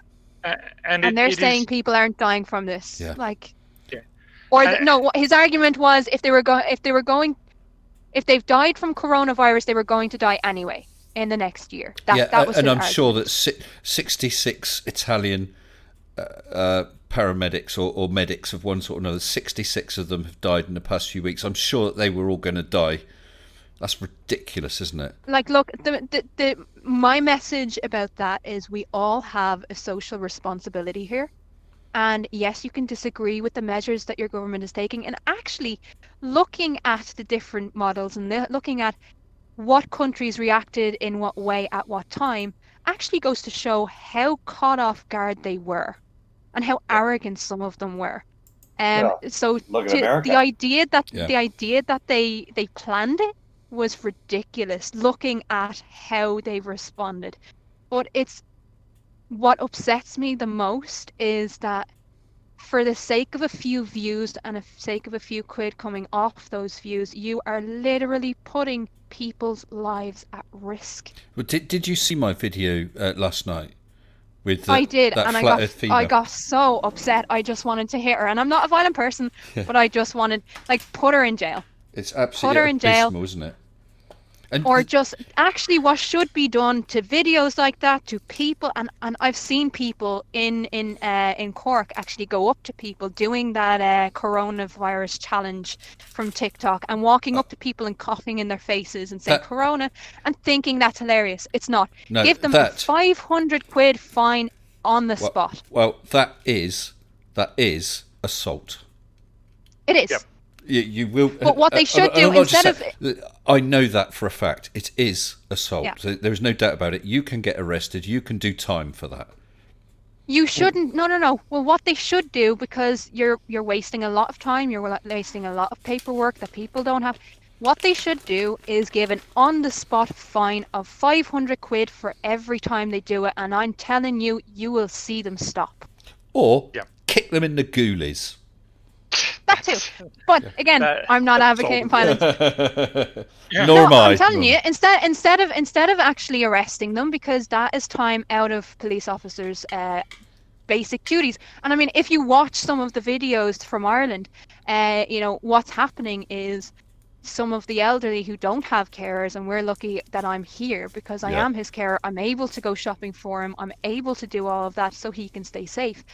But the guards over here are actually doing the shopping for people, and they're bringing it to their homes, and they will have like the paddy wagon, the big police van full of shopping, and they'll do the rounds, and they're trying to help the likes of SuperValu and the likes of Tesco's deliver, because what's happening is there's just such an overwhelming amount of people desperately looking for help. And the other thing, actually, and it brings me back to the flat earthers, weirdly, is, and I was talking to someone on Discord about this, of why there's so many flat earthers. One of the biggest reasons is during the boom years, you had this rise of individualism and the individual voice. And I'm from an area of Dublin that is so working class, that is so poor, that we always had a community.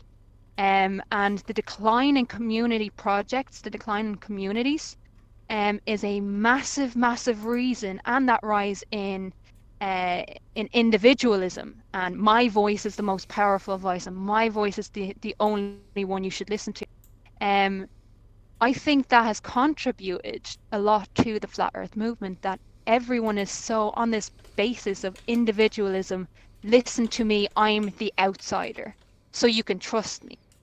And it's the same with this, we're actually seeing in Ireland a rise in community where people are getting together and doing shopping lists for the elderly or for the disabled, and going and doing them and delivering them for them. So I hope that's happening all over the world. It is to some extent, but we see that, and we see the positive side of humanity, and flat earthers see that, and they see SAPs. Government. Yeah. Sorry, Tony, you're breaking up a I just little. wanted to. Sorry. I'm not sure if you're breaking I up a did notice little. my mic. Oh, and Hugh, if you want to get a word in edgeways, you're probably going to have to force yourself forward a bit. Yeah, sorry about that. Too polite, that's the problem. Yeah, tonight is the Crafty Keeler show. Actually, Keeler, it's been absolutely fascinating. It's been great listening to you. I'm assuming everyone else is happy as well. I certainly am. What's very strange is that I was really nervous about coming onto the live stream, because it's not something that I do. Yeah. Well, the star of the show. Yeah. Well, listen, Keeler, I outside of this, I am not a social person. I don't have, and I don't mean this as in a sort of, isn't that sad way, but I don't have friends. I have people who I know, people who I've known for many, many years, but I don't, okay, the pubs are closed now, but I don't go out to the pub. I don't hang around with my mates. Not at all. I'm at work, got my family, and I'm doing stuff like this. So I'm not a very sociable person, but I love doing this. Yeah, and actually, can I just give out a shout out to Creaky Blinder, did a live chat there last night and the night before, and he was supposed to do one the night before, and he was saying, look, I'm just not feeling it, and that's okay too. Yeah. That when you're not feeling it, you don't feel obliged. And what was amazing to see was, again, the community coming and saying, look, do what you feel, we're here if you need us. And it's just being part of this community, and I know I'm only new, but it's just been incredible. It is a wonderful community, isn't it? You said he wasn't really feeling it, but then no one would know, because no one can understand the bugger anyway. I don't know, because he's Welsh. Yeah. Because he's Welsh, I'm Irish. We have a special bond. Well, I've met him. I had me and Mrs. Sensible had a meal with Creaky and Mrs. Blinder, and they are a lovely couple. And we had a very, very nice evening. I have to say, I think Creaky Blinder is the only guy I know who spells creepy with a K. Or yes, creep. I saw someone call him Creepy Blinder earlier on. I thought that was funny. I think this community is a good point, because this community serves a very big function right now, because collectively we are all traumatized, because none of us have been through anything like this pandemic before, at least not in this way. No. There might be a few really old people who went through the Spanish flu, but I've never experienced in all my life a complete shutdown of society, basically. And we're all feeling that on an emotional level, even if we're not admitting it to ourselves. And being able to participate in things like this when we can't go and see people and that kind of thing. It does feel odd, doesn't it? Purpose, I think. But I do have to say that we have the benefit that now, due to the technology, we can actually still talk to other people like we're doing now, even though we are not present. face to face. Keela, you got connection issues. Oh, she's gone again. Not quite sure what's happened. She's dropped out about 3 times. She got bored of you. It could be. It could be. It's chewing the wires. Chewing the wires. The goat's chewing the wires. Yeah, NASA The goats want you. I'll drop her a message before I drag her in again. Yeah, NASA to shut her down. I Because, just wanted she was to- revealing the big goat conspiracy. Oh yes, yeah, good point. I just wanted to say something about what Keela was talking about earlier about flat earthers, coming to the conclusion that anything the government says is a lie. There's a name for that. It's the ad hominem fallacy, which allows you to say that person is speaking, therefore they're lying.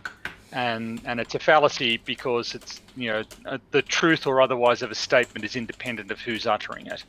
But it's a common technique for just disregarding everything that a particular group you don't like says, and it's a powerful intellectual tool that a lot of denialists rely on.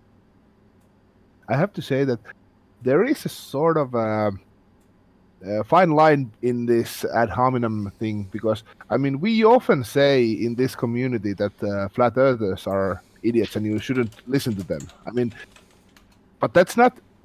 Well, it's a sort of hard to say because they are wrong. They are easily. It's easy to prove that they are wrong, and therefore you can say that okay, their ideas are wrong. And they are stupid to have those ideas because they are so easy to be proven wrong. Yeah. We are not saying that the ideas are wrong because they are stupid. We are saying they're stupid because their ideas are wrong. So I saw a video by Level Earth Observer who was trying to trying to argue that gravity doesn't exist. My pet Flurf. Go on. Yeah. He was trying to argue that gravity doesn't exist because his crane doesn't fall over. Oh yeah. Oh, I saw that one. I saw that one. Yeah. Yes. Yeah. That guy. That was ridiculous. He made a wild guess about what the magnitude of the gravitational effect should be that was, just grotesquely inaccurate because he didn't run the numbers. And then he said, well, here's this observable. From the observable, we can tell that, not P. We can use proof by contradiction.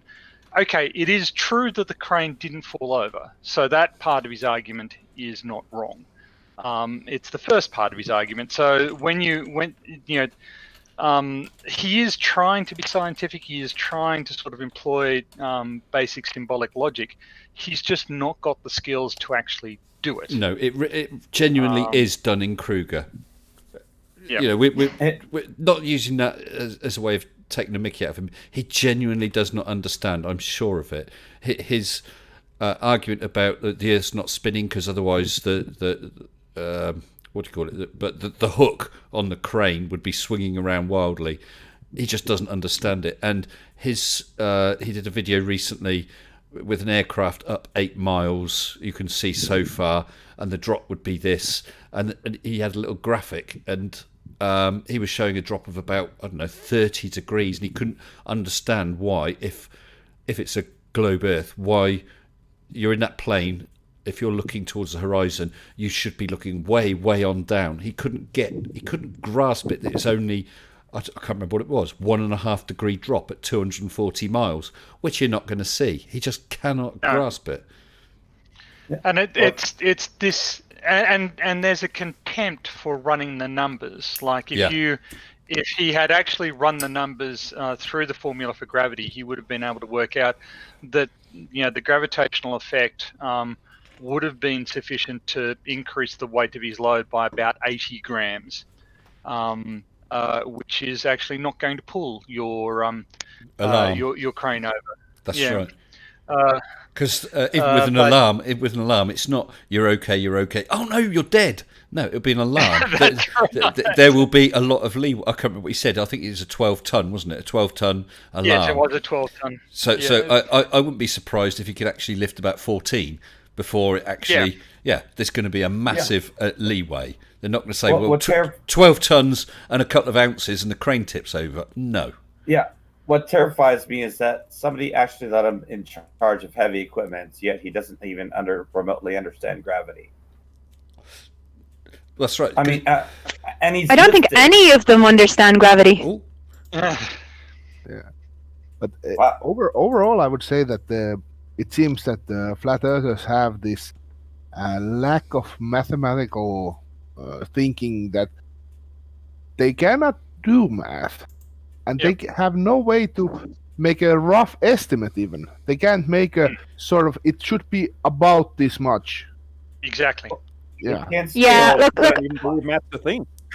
I can't do math. I don't pretend to be able to do math, but I kind of trust the people who have been working in the field for about 20 years that they can do math. Well, I have to ask you. In the same way you trust a doctor to know about medicine. Yeah. True. Exactly. Yeah, but Crafty, I have to ask you, if you have a triangle with the sides of 1, 1, and 1. Oh god.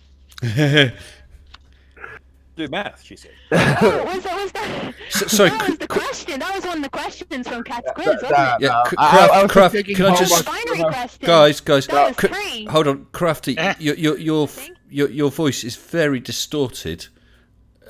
Okay, hold on. Yeah, I didn't. I was just to see. really hot. Just wanted to see if you have watched the videos a lot, but basically, Equilateral triangle with 60 Yeah. degrees inside. Yeah. yeah. Oh, that, Interesting. that was hilarious. Interestingly, that if you go onto the Earth and you pick 3 points that are say 1,000 kilometers away, there's 1 point on the Earth that's 1,000 kilometers, and you pick 2 others that are 1,000, so they're all 1,000 kilometers from one another. The angles between them are not 60 degrees. Super chat. No. Yeah. Excellent. Euclidean maths. Because spherical trigonometry is different. Sure. And, You would hope and on a converse note, on a flat Earth, you can't make a flight path with only 3 90-degree angles and end up where you started. But Wolfie, it was Wolfie, wasn't it, who did that? Yes. And showed it. Who was it raised that Oh, challenge? the 4, yeah. That I Tuna think that was was was that not Nathan? Nathan Was it Thompson? the Rosenwitz guy? No. I can't remember. No, it's I one mean, of the this more is- obscure ones.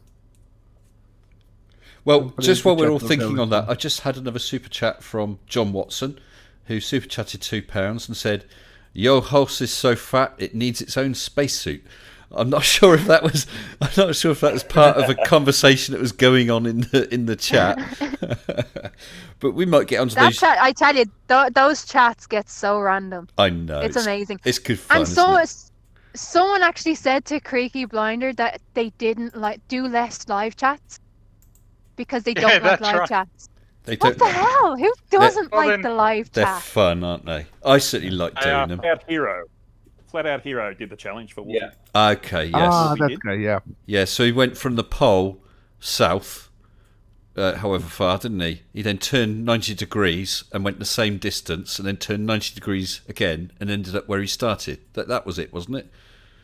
I Yeah. think he started in South America, didn't he? Or was it? I can't remember the South details. America up to Canada, I think. It's for 3 points anywhere on the Earth, really. Yeah. It was. I mean, yeah. It will Explain work, that on a provided you flat get Earth. the distance. The Well, simple way to look this at is it is North Pole to 90 degrees to 180, or to 180 degrees. You know, right there, just cut a quarter slice out of the Earth, and there it is, right there at the equator to the North Pole. Yeah. You'd be able to make 90 degrees. Yes, that's right. If the Earth were flat, then basically sailors would never be able to navigate to where they wanted to get. Like the fact that anybody got anywhere relies on spherical trigonometry. I've been working on an example going from Entebbe, which is on the equator, to Sugapu, which is in Indonesia, and it's also on the equator. And on the flat Earth, if you fly east in a straight line east, you're not going to get from Entebbe to this airport, you're going to wander off. You need to fly north of east in order to get to Indonesia. It seems to me weird that they don't understand that, actually, if you fly north of east, you're not going to get to the equator for a long time. So I don't know. Well, I mean, when it comes to their model, has anyone ever read Pullman's series on the Golden Compass? Because it kind of reminds me of Pullman versus Pratchett, and someone just pulled the models from the Discworld Well, I've not read and just either. put them forward as an original thought. I have to say that in the Discworld series, can't remember which book it is. It's really funny because they have a church which believes that the Discworld is round and has two poles. They do. They have it in one book, and I thought that was so funny when I read the book. Well, I just had Did they not get cruel irony? I just had another super chat from John Rapp, who super chatted $2 Australian. When someone said about, I think it was you, Keely, said the chat was so random. It says, random? We're just esoteric and awesome, right? Absolutely right. And Bravo. that chat from John Watson just before, where it's saying your house is so fat it needs its own spacesuit. He actually posted as well, and it was reminding me that in that video I did about the lunar rover vehicle, I pointed out that the motors were 1/4 horsepower per wheel, which I said was 1 horse. I wonder if they ever made a spacesuit for a horse instead. So I remember that. Yeah, so that's someone who watches my videos, obviously more than I do. in enormous detail. David Oliver said, I have been binging on YouTube lately. I think it's becoming a bit of a problem. Sorry, guys. David Oliver said I missed out his second super chat. I've only seen the one, David, on the list about building a massive manor house in Minecraft, and it's taking ages. I didn't see any. I can't see any others in the list. I don't know where that's gone, pal. Sorry. Oops. But a shout out for you again for that previous super chat anyway. Yes. Sorry, I'm just one of the comments I'm reading. Yes.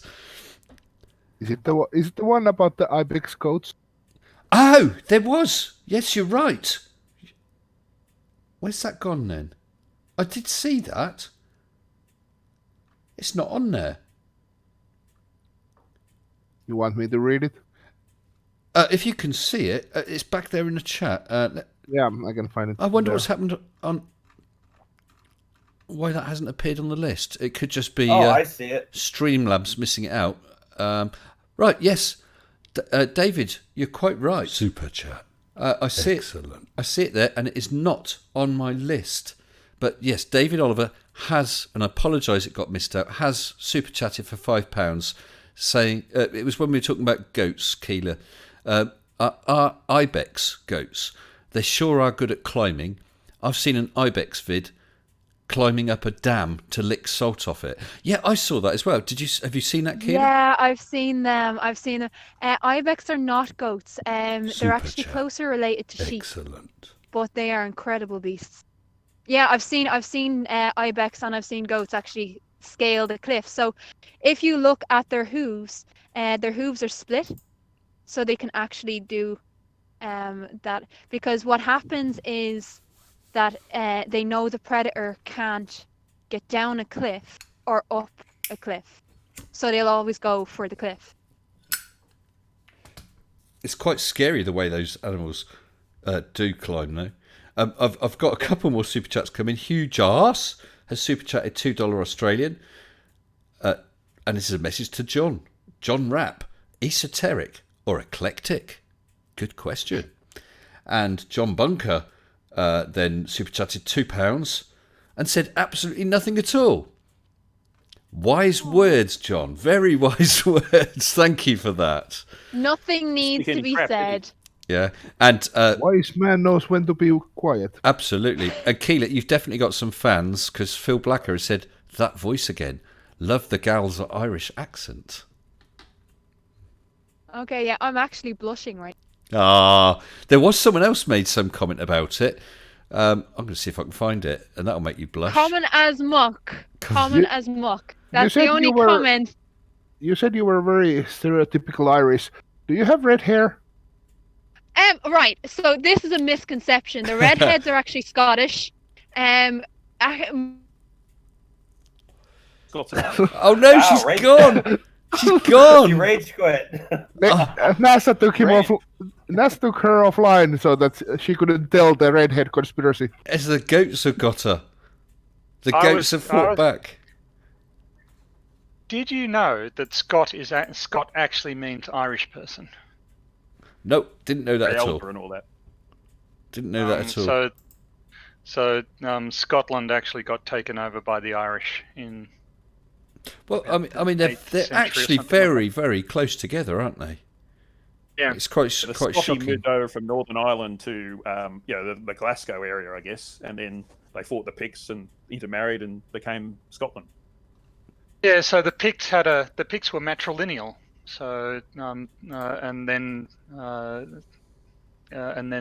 the Irish sort of got in charge and said, well, enough of that. Now we'll be patrilineal, and we happen to be the male line, so we're dominant. Well, part of that Kayla? was when, part of that was when land became very, very important to the Irish. That patriarchal thing, because, I mean, women used to run the household. Everything from money to how things were split, the women used to run it. And then when Irish were allowed to own land, that's when patriarchy really took root in Ireland. Well, I was looking for this comment, Kilo, and I can't find it. It was when you dropped out earlier on. Someone said something along the lines of "Get that sexy Irish lady back on." I'm sorry, yeah. Super So chat. I live in a rural Excellent. community, so the signal comes and goes. So just sorry about that, guys. And we've got a super chat battle going on here, because now John Rapp has super chatted again, $2 Australian, aimed at Hugh Jar, saying yes, eclectic is excellent. Hey, who am I to argue? All money for you. Yeah, who am I to argue? You too. Do you know what? It's probably one. It's probably one way of actually getting to talk to the individual person, because when you're on a phone and you're tagging people in, it doesn't always tag them. So super chat. Keep super chatting. That's great. Well, yeah, I think Phil Black has definitely got a thing for you. Phil, calm down, mate. Have a cool shower. I have a fan. You Oh, do? but yeah, I was threatened there the other day. I think it was Nathan threatened, because I kept Ooh. when Sean G was constantly being muted, I kept challenging Nathan, and he kept saying, "I'm going to make a video blasting you." I was like, "Go ahead. I have space in your head now." Great. Oh, I Nate- got muted. I got prevented from posting on that live stream 17 times. I think that's a personal best. What Nice. I do like commenting on his live chats. If ever you do, you must point out that he should come out of his safe room and away from his mute button and do a debate with someone. Because since that one time that he did, and I think it was Katz, ripped him a new one, he has never come out of his room again. He will not do it. So, and that, he hates that. You remind him of that, and you can just feel the veins popping on his forehead. Yeah. Seems to have some anger management issues, right? Just He gets some. very- Well, someone pointed out, and I probably shouldn't be raising this here, Ooh. of a certain video. Oh, hello. Of a certain video of him being violent towards someone, but I'm not. Oh, yes. I'm not going to actually. Oh no, yeah, we're familiar with that one. Yes, yeah, I'm we all not, I'm know. not going to comment. No, just that's in right. Case. That's right. I feel exactly the same way. I know what it sounded like, Super but chat. since none of us were actually Excellent. there, we don't know, do we? Yeah. Yeah. Oh, we kind of do though. But anyway. Yeah, I was about to say that. Oh, I've got now. John Rapp has super chatted aimed at me. Australian dollar, $2 Australian dollars. just like hearing Mr. Sensible say excellent. Excellent. I always remember that episode of oh gosh. Oh, what is it with Simpsons? When Mr. Burns, excellent. Says to some, your excellent is excellent. Love that Your stuff. excellent Or is a British excellent, thing, though, sir. isn't it? Because the British always articulate every single syllable, like ticket. Well, we should do, but a lot Actually, of one of the compared to other characteristics of English is they don't. yeah, there's you so ever many seen- people that don't, and it's using what is it called, the guttural or glocal stop, something like that. Enit. What? Enit. What? Yeah. Enit, What are you yeah. talking about? The slang. It sounds so ugly. It really does. Have you ever seen Chumley written down? What?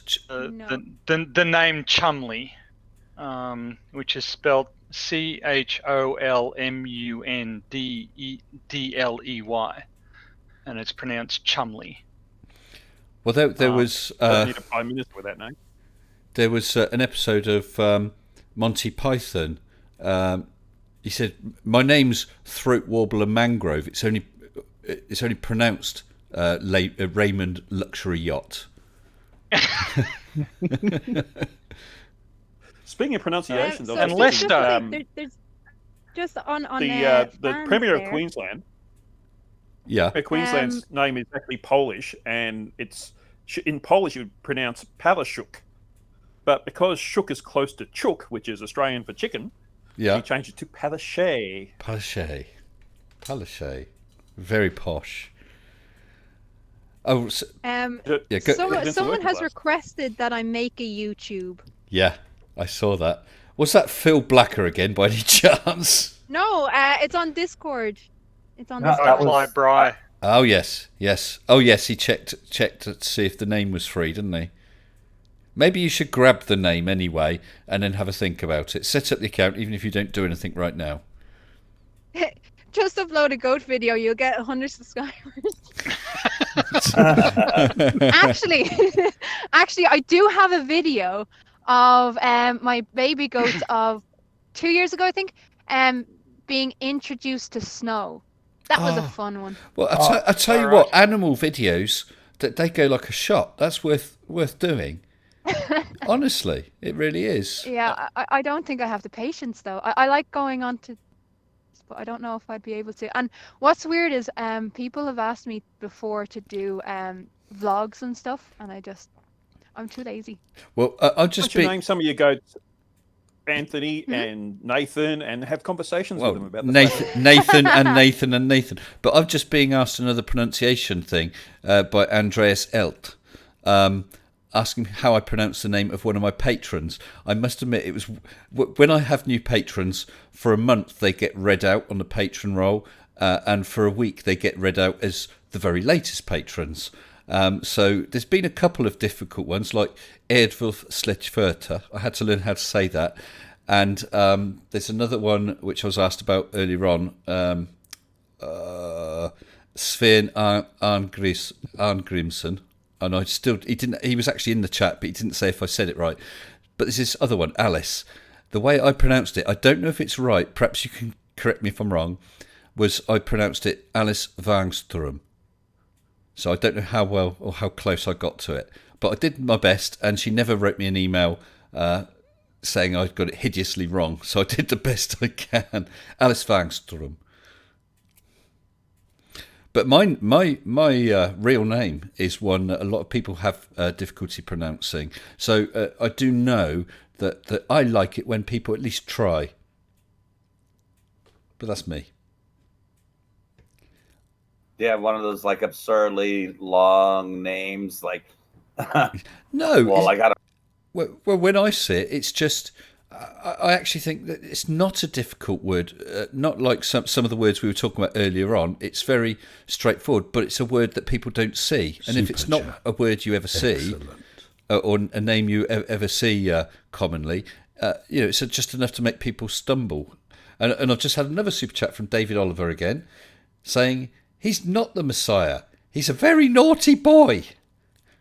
Yes. Well, if you're going to open the Monty Python can of worms, Yeah, go on, let's go for it. God help us all. No, this is silly. Stop that, it's silly.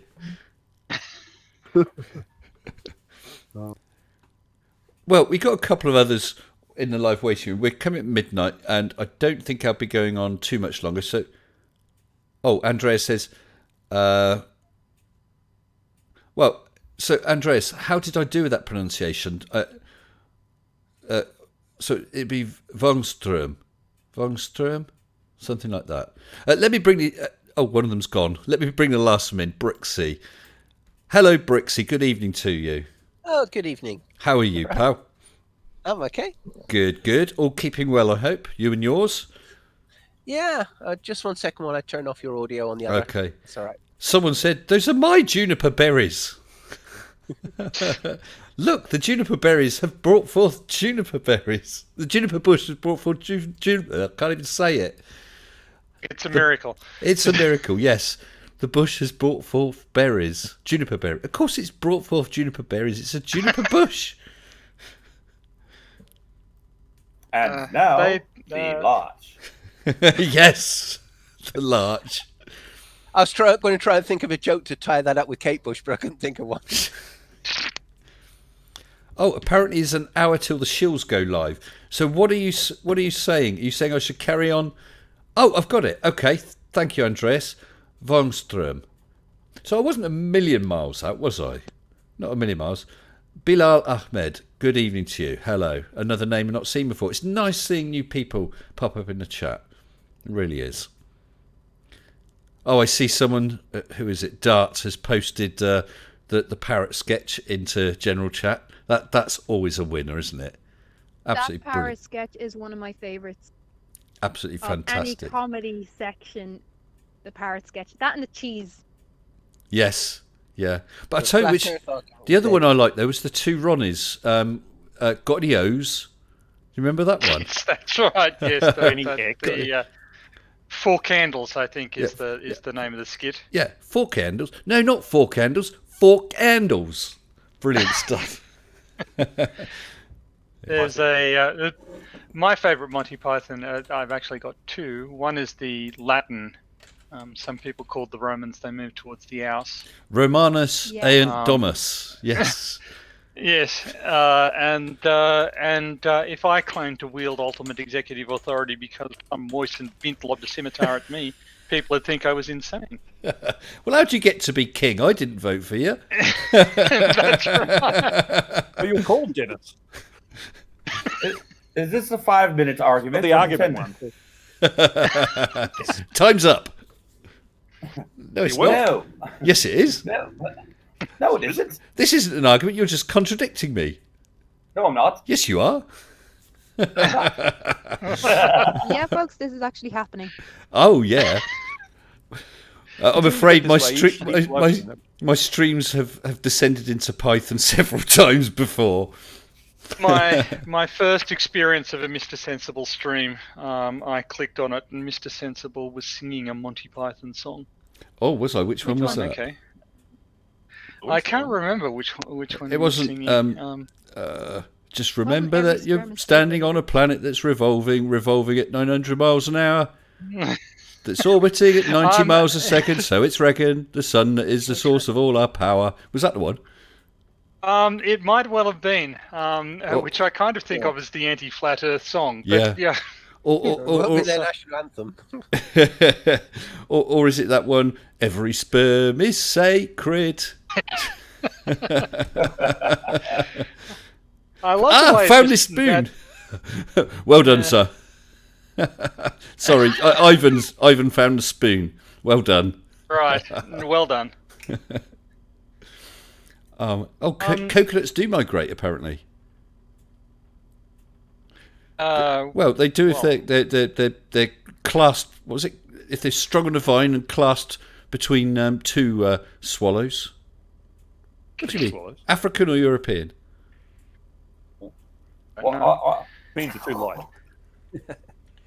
Here's me thinking you were being serious with them floating or something. Yeah, See, in can that I sense, just they say, do migrate. But, yeah. Irish Dublin said, let's not forget Benny Hill. Benny Hill was a genius. I did love Benny Hill, but I must admit, when I was younger, it was mostly for the chases when he was being chased by all those Yeah. scantily clad women. I'm being honest. Blue Marble You would Science have a very actually short head. had. Go on, say again. You cut out. Tony? Blue Marble Science had a video where he used the Benny Hill chase theme as an undercurrent to some Flurfers argument, except that it was being played on a banjo. My favorite actually, my favorite thing being used by a YouTuber at the moment has to be Simon Dan's yodeler. Yeah, I love that the is yodeler. that is fantastic, isn't it? That is, it's the first time in a long time that I've actually blurted out laughing, like that belly laugh. I like that one, but I also prefer the can from Yes. Conspiracy Cats. I fight the flat Earth. Yeah. Oh no, yeah, fight the flat Earth or tight shirt, whatever.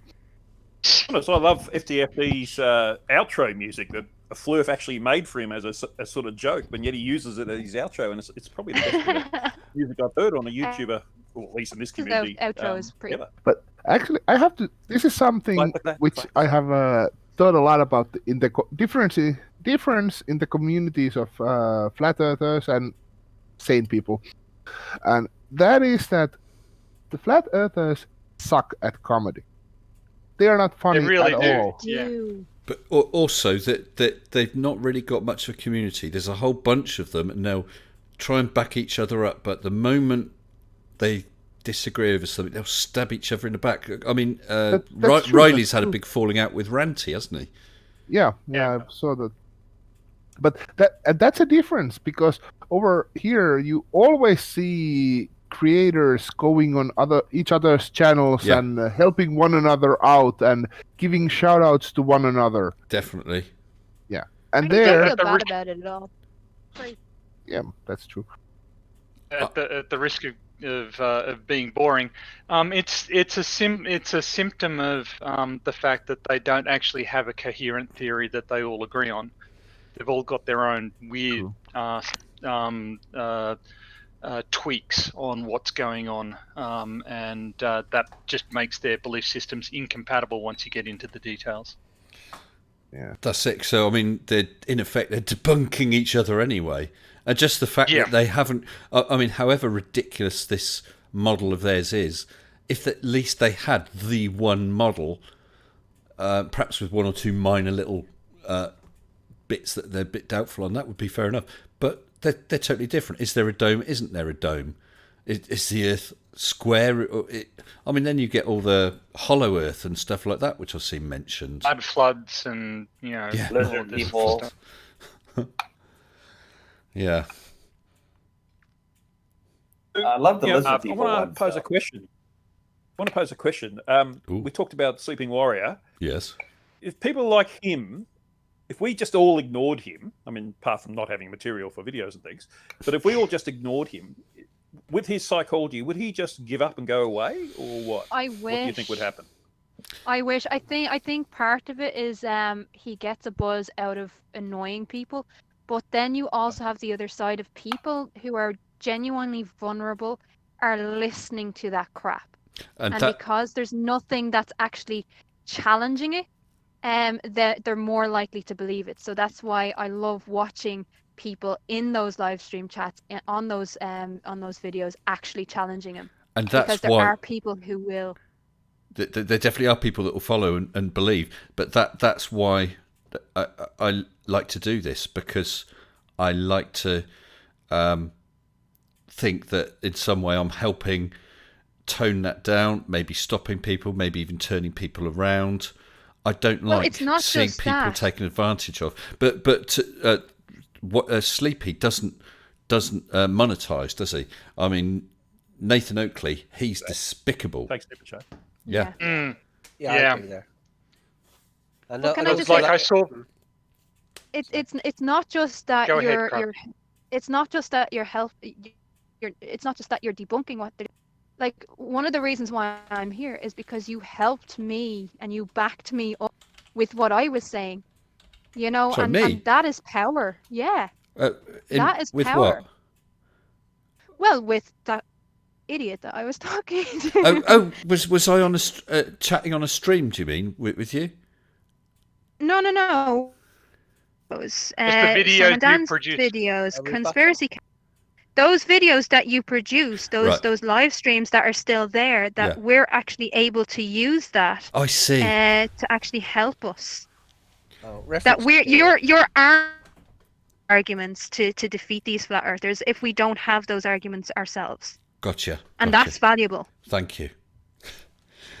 And I'm not sure if anybody else saw this, but there was a video the other day that tracked the frequency of flat Earth searches on YouTube, and did a correlation with YouTube's changing policies on recommending videos, and they were able to sort of track down the fact that actually, to some extent, YouTube created flat Earth. It came about because YouTube worked out that they could get a lot of people watching YouTube videos if they recommended flat Earth stuff. I don't think it's as nefarious as that. I just think because I've been following. I made it sound very deliberate. Yeah. I don't think they were intending to create flat Earth. Sorry, that's a misrepresentation. They created an environment where flat Earth could propagate, and it did. Yes, yeah. I think that because they're pumping. They weren't looking at the content. No, it was what have you searched for? We'll give you more of it.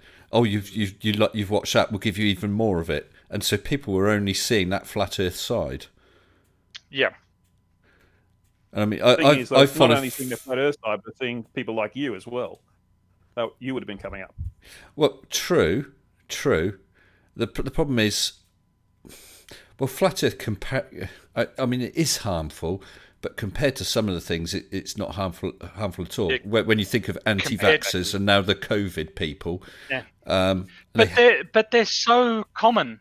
So it's so common for flat earthers to also be anti-vaxxers and to also doubt germ theory.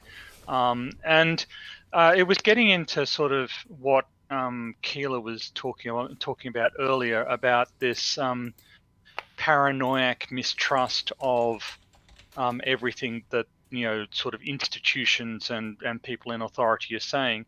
And there's also, I think it's tempting to have this belief that you feel makes you more intelligent, more insightful than everybody else. Everybody else is too stupid to see the reality, but you have this insight. So you transition suddenly from this environment where actually people don't think too much of you intellectually, but you've got this gem of an idea that makes you special. Yeah. I feel like that's part of the allure of these anti-science attitudes. It's true. It's one of those things that you were saying, Mr. S, about not being social offline. That in the age of technology, we've replaced the private self with the public self, and it's trying to find a balance there. And it's that need to be public. It's that need, and actually Nathan typifies it because it's that old thing of screaming at the world because no one's listening. That you need to be heard. Well, why? Why does everything in your head need to be heard? Nathan Oakley strikes me as actually he's the most cynical of these guys that I think I've encountered. Well, we know for a fact that he does not believe in flat Earth. He's been captured on Discord trying to shut up another flat earther from following up on an argument about lighthouses. I can't remember the details of the argument, but oh right, and he actually said it's a trap because it's the perfect proof for a globe Earth. And so he shut. So I mean, he knows. He absolutely knows. Where is that screenshot? I need that screenshot. Oh, I'm sure someone can dig it out for you. If anyone wants to. just look up Cat Earth on YouTube. There's only one video there, and that's it. Cat Earth. Cat Earth. I'll see if I can find it and get the link.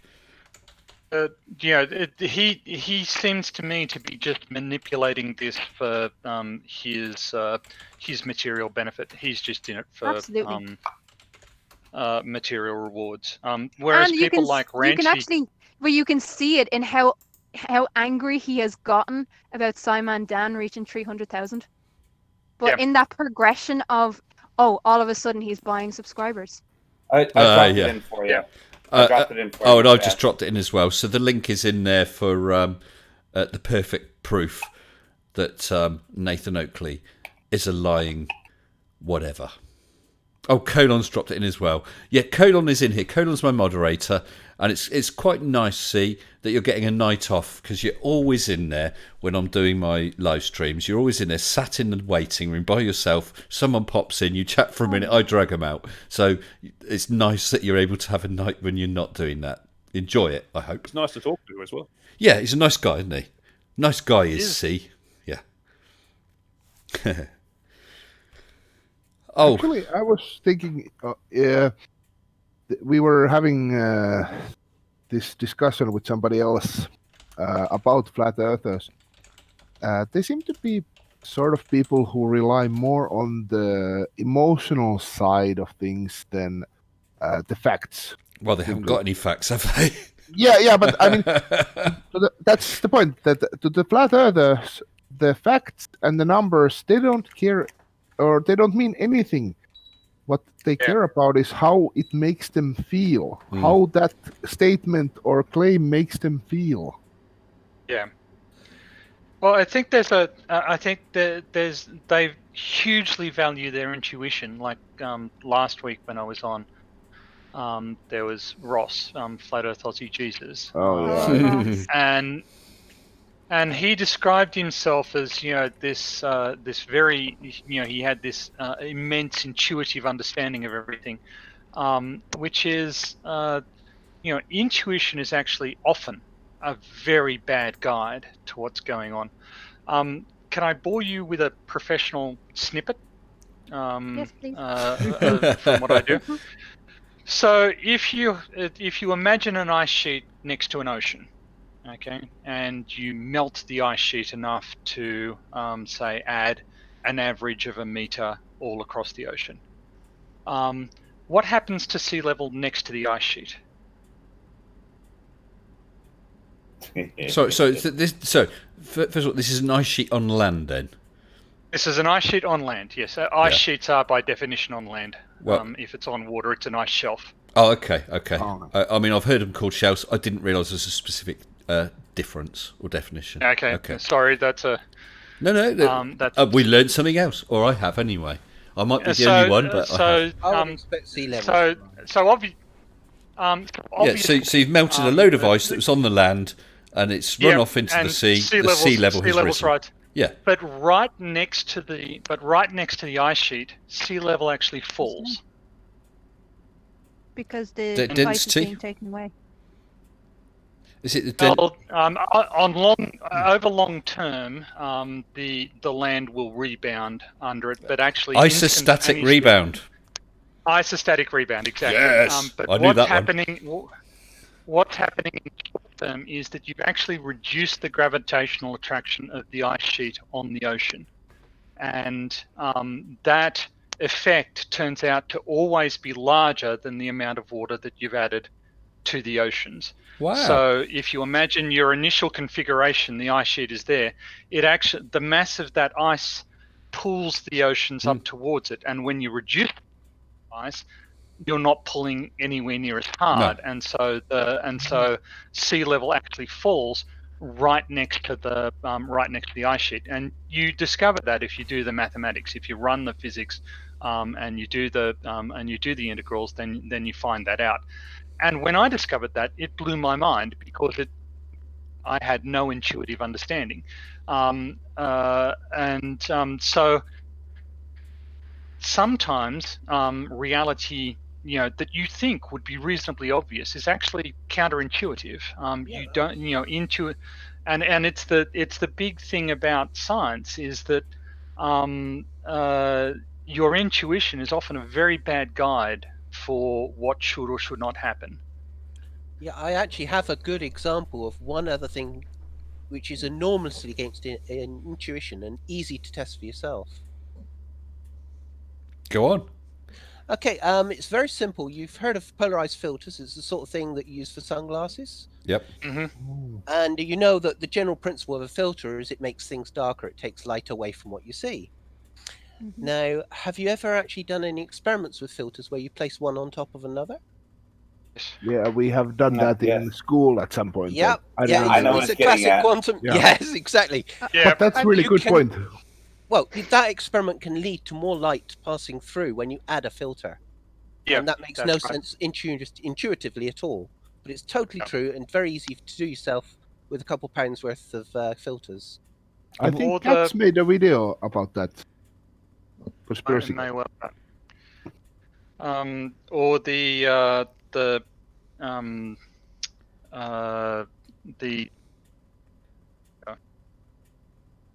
quantum experiment where they throw one photon at a time through a Double slit experiment, yeah. the double slit experiment. But Sorry, I'd forgotten the name. Is it an extension to that experiment where you bounce a photon off a mirror?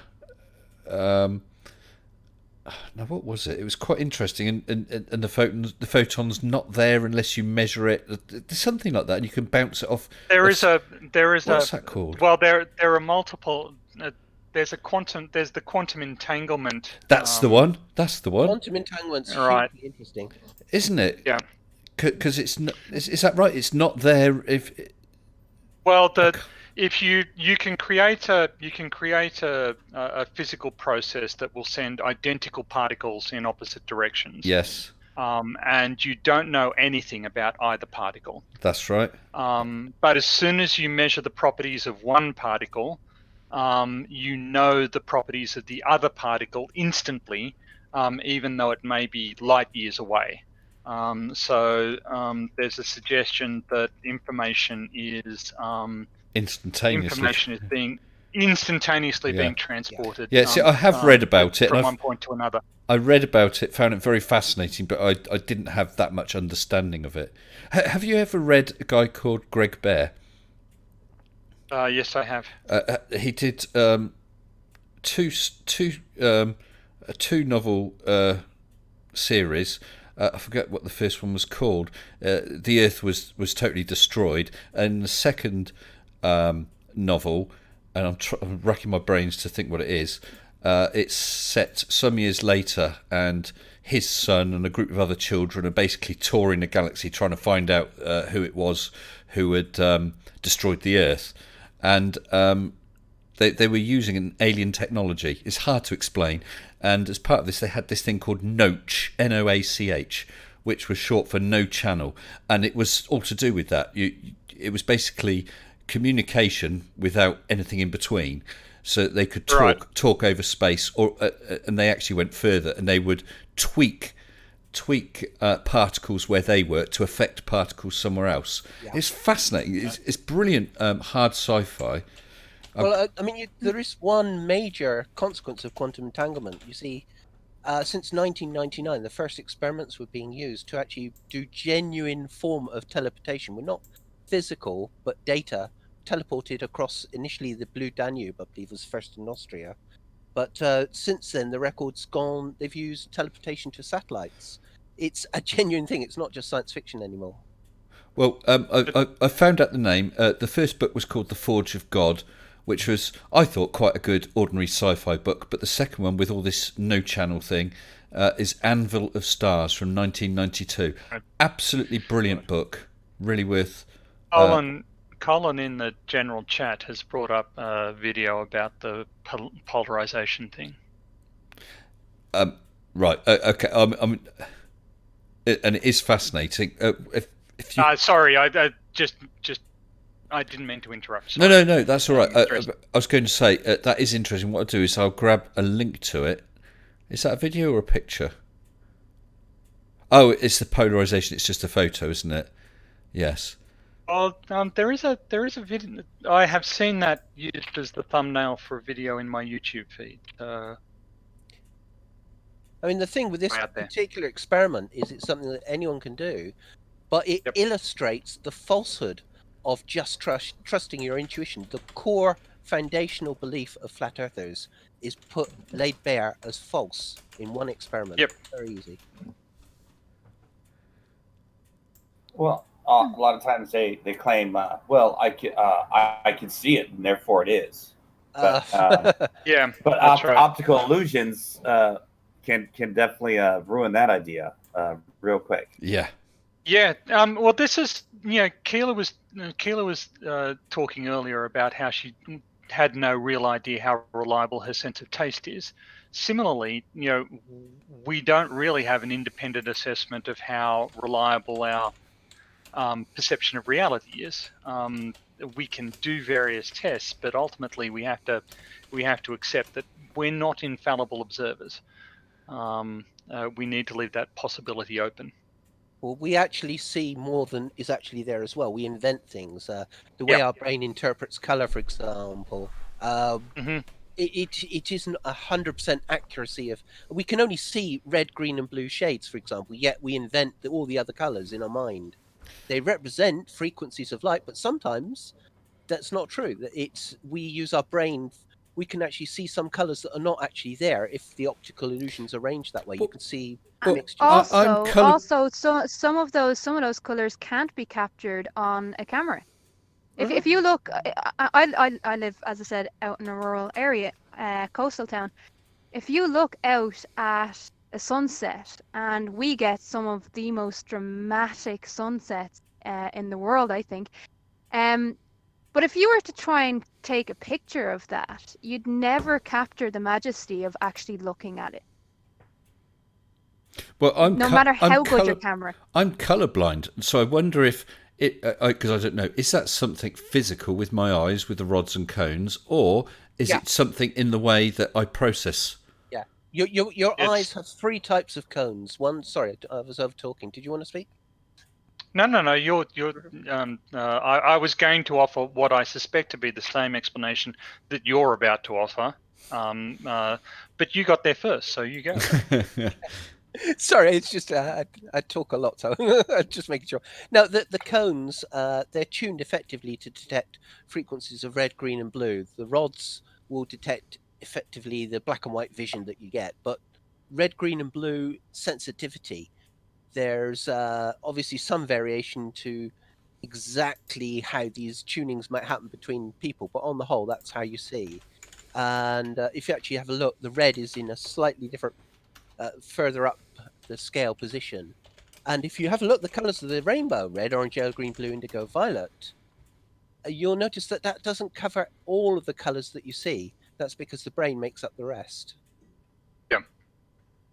It's also even actually how our brain works interpreting. I mean, we treat a pink as a separate colour, for example. We treat brown and orange as separate colours when actually they're the same colour at different intensities. Pink is just bright red. Well, Surf has said he's colourblind as well. Well, I'm red-green colourblind, and that's the most common colour blindness, and it's more common in males than females. Yeah, because map preparation is, when we're preparing maps of geophysical data, actually the choice of colour scheme is important because 12% of males suffer some form of colour blindness, and only 2% of females do. I knew someone when I was younger. He actually worked in a department store in the fabrics department, and he would get people saying, "Look, do you think that these cushions go with these curtains or whatever the hell or sheets or whatever?" Oh yeah, they're good. He only discovered sometime later he was 100% colourblind. He only sees these shades of grey. Yes, the grey does go with the grey. But I'll also admit, my missus sent me to get some paint, and she said it's this colour. She showed me. Okay, so I went to Home Base or B&Q or whatever, and I really wasn't sure. And in the end, I grabbed this lady and said, my missus told me it's a mushroom colour. Is this mushroom? And so I had a total stranger helping me out choosing a paint. Turned out it was the right one, so I survived. Right, well done. You're very lucky. I mean, mushrooms are all sorts of colours, I aren't they? know. Yeah, I had a friend. I had a friend once as well. Well, yes. Until it started streaming. And then Actually, unfortunately- well, Phil sort of. So I had a friend once who lived a relatively normal life. He wasn't very athletic. He was much more interested in books. And then he went to get his learner's permit. And they said, read the chart on the wall. And he just looked to the left and the right and said, what chart? Whoa. Oh, And it was only at that point that he worked out that he was severely short-sighted. He just assumed that he was just really bad at sports for some other reason, like he didn't know. He couldn't understand how other people could catch balls or something. He just thought he was uncoordinated. yeah. But it turned out that he was actually severely myopic. Philosopher, you were going to say something much more interesting than that. I actually forgot. That happens to me all the time. Well, John Bunker's just asked what colour is cheese. I Depends on the cheese. It depends how long it's been up on the wall there. Like mushrooms. It's They come in all sorts It's of going. colours. It's going black. That's the colour it is. That's what I was gonna say. That's what I was gonna say. Was that they make it so many Someone crazy just colors. asked. Someone just asked in the chat about so there have been people saying upload a video. So I am actually uploading the Kids in Snow video. Process has Wow. started. So peer pressure has won the day. And you really? So you've literally just created this channel. Yeah. You've already got 5 subscribers. That's not a bad state. That's Sorry. crazy. I'm sorry. I got that wrong. It says 6. What the? Kids in Snow. So we have successfully witnessed So internet that just happened. bullying on Mr. Sensible's channel. So well done, Mr. Sensible. Well, we can do better than that. Let's watch it. Let's watch it. Is that all right, Keela? I apologize in Phil- advance. Oh, I'm going to show I it. Hold feel- on. Here we go. I feel like we need to come back to Phil's mushroom story, but at some point. Hold on. We're looking at goats.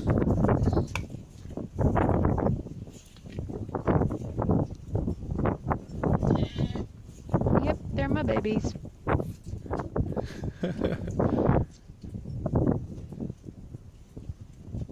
They are so cute. How old are they? At that stage, they were 3 weeks.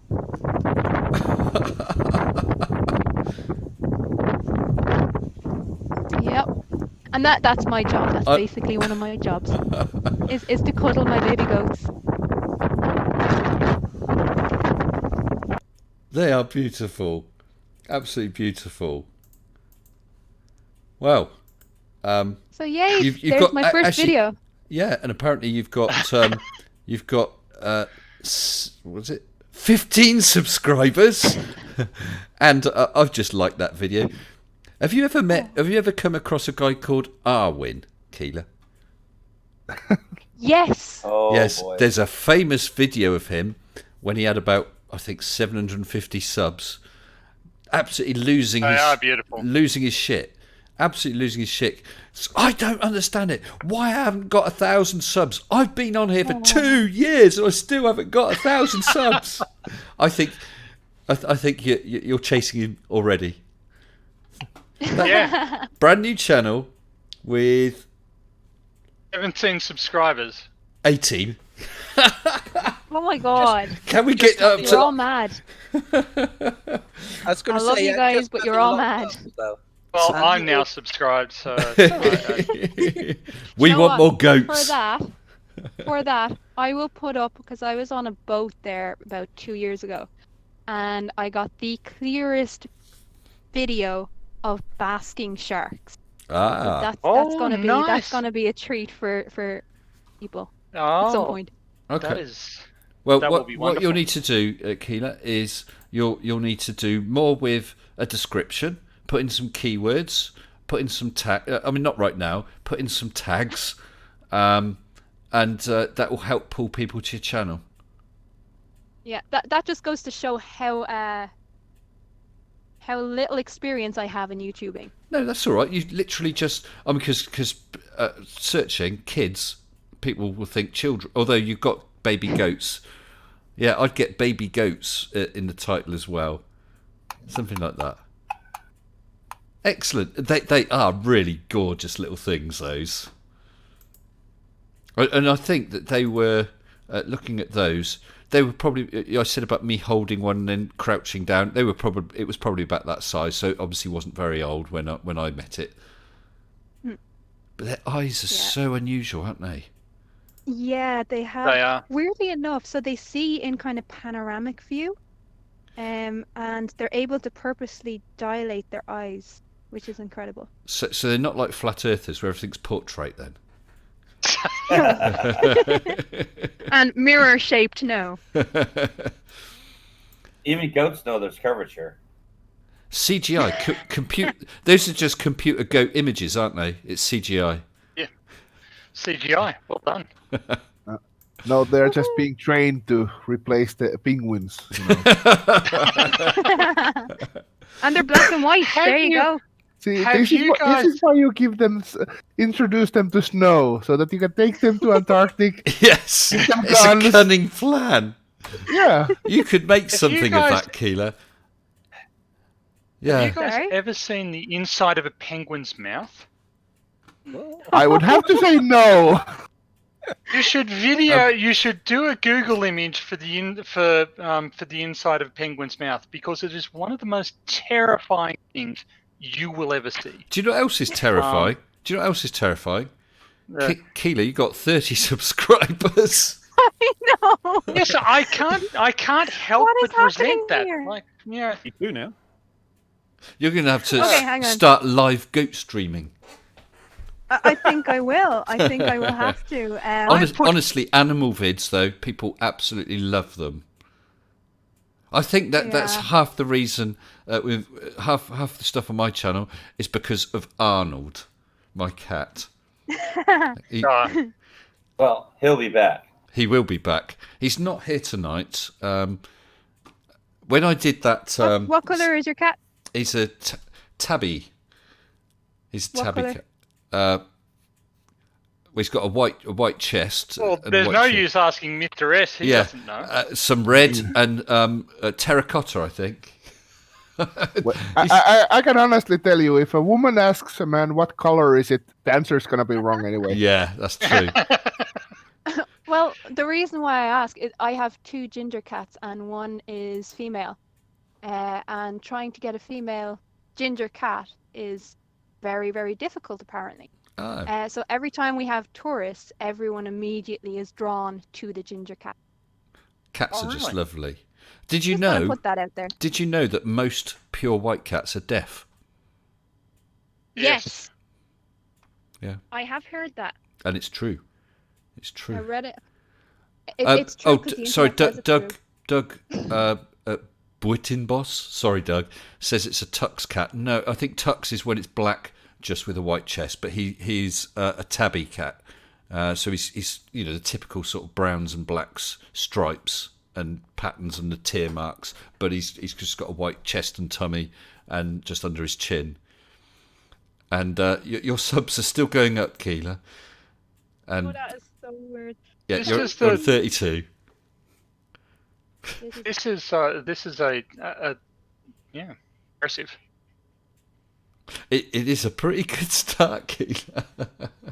It really is. Well, this is what happens when you go on a live chat. Yeah, you never know who might be listening. And 9 likes on your video. I actually think that it has more to do with your accent. I'm going to suggest that. It's what I said earlier on, Keela. It's the most gorgeous accent you've got.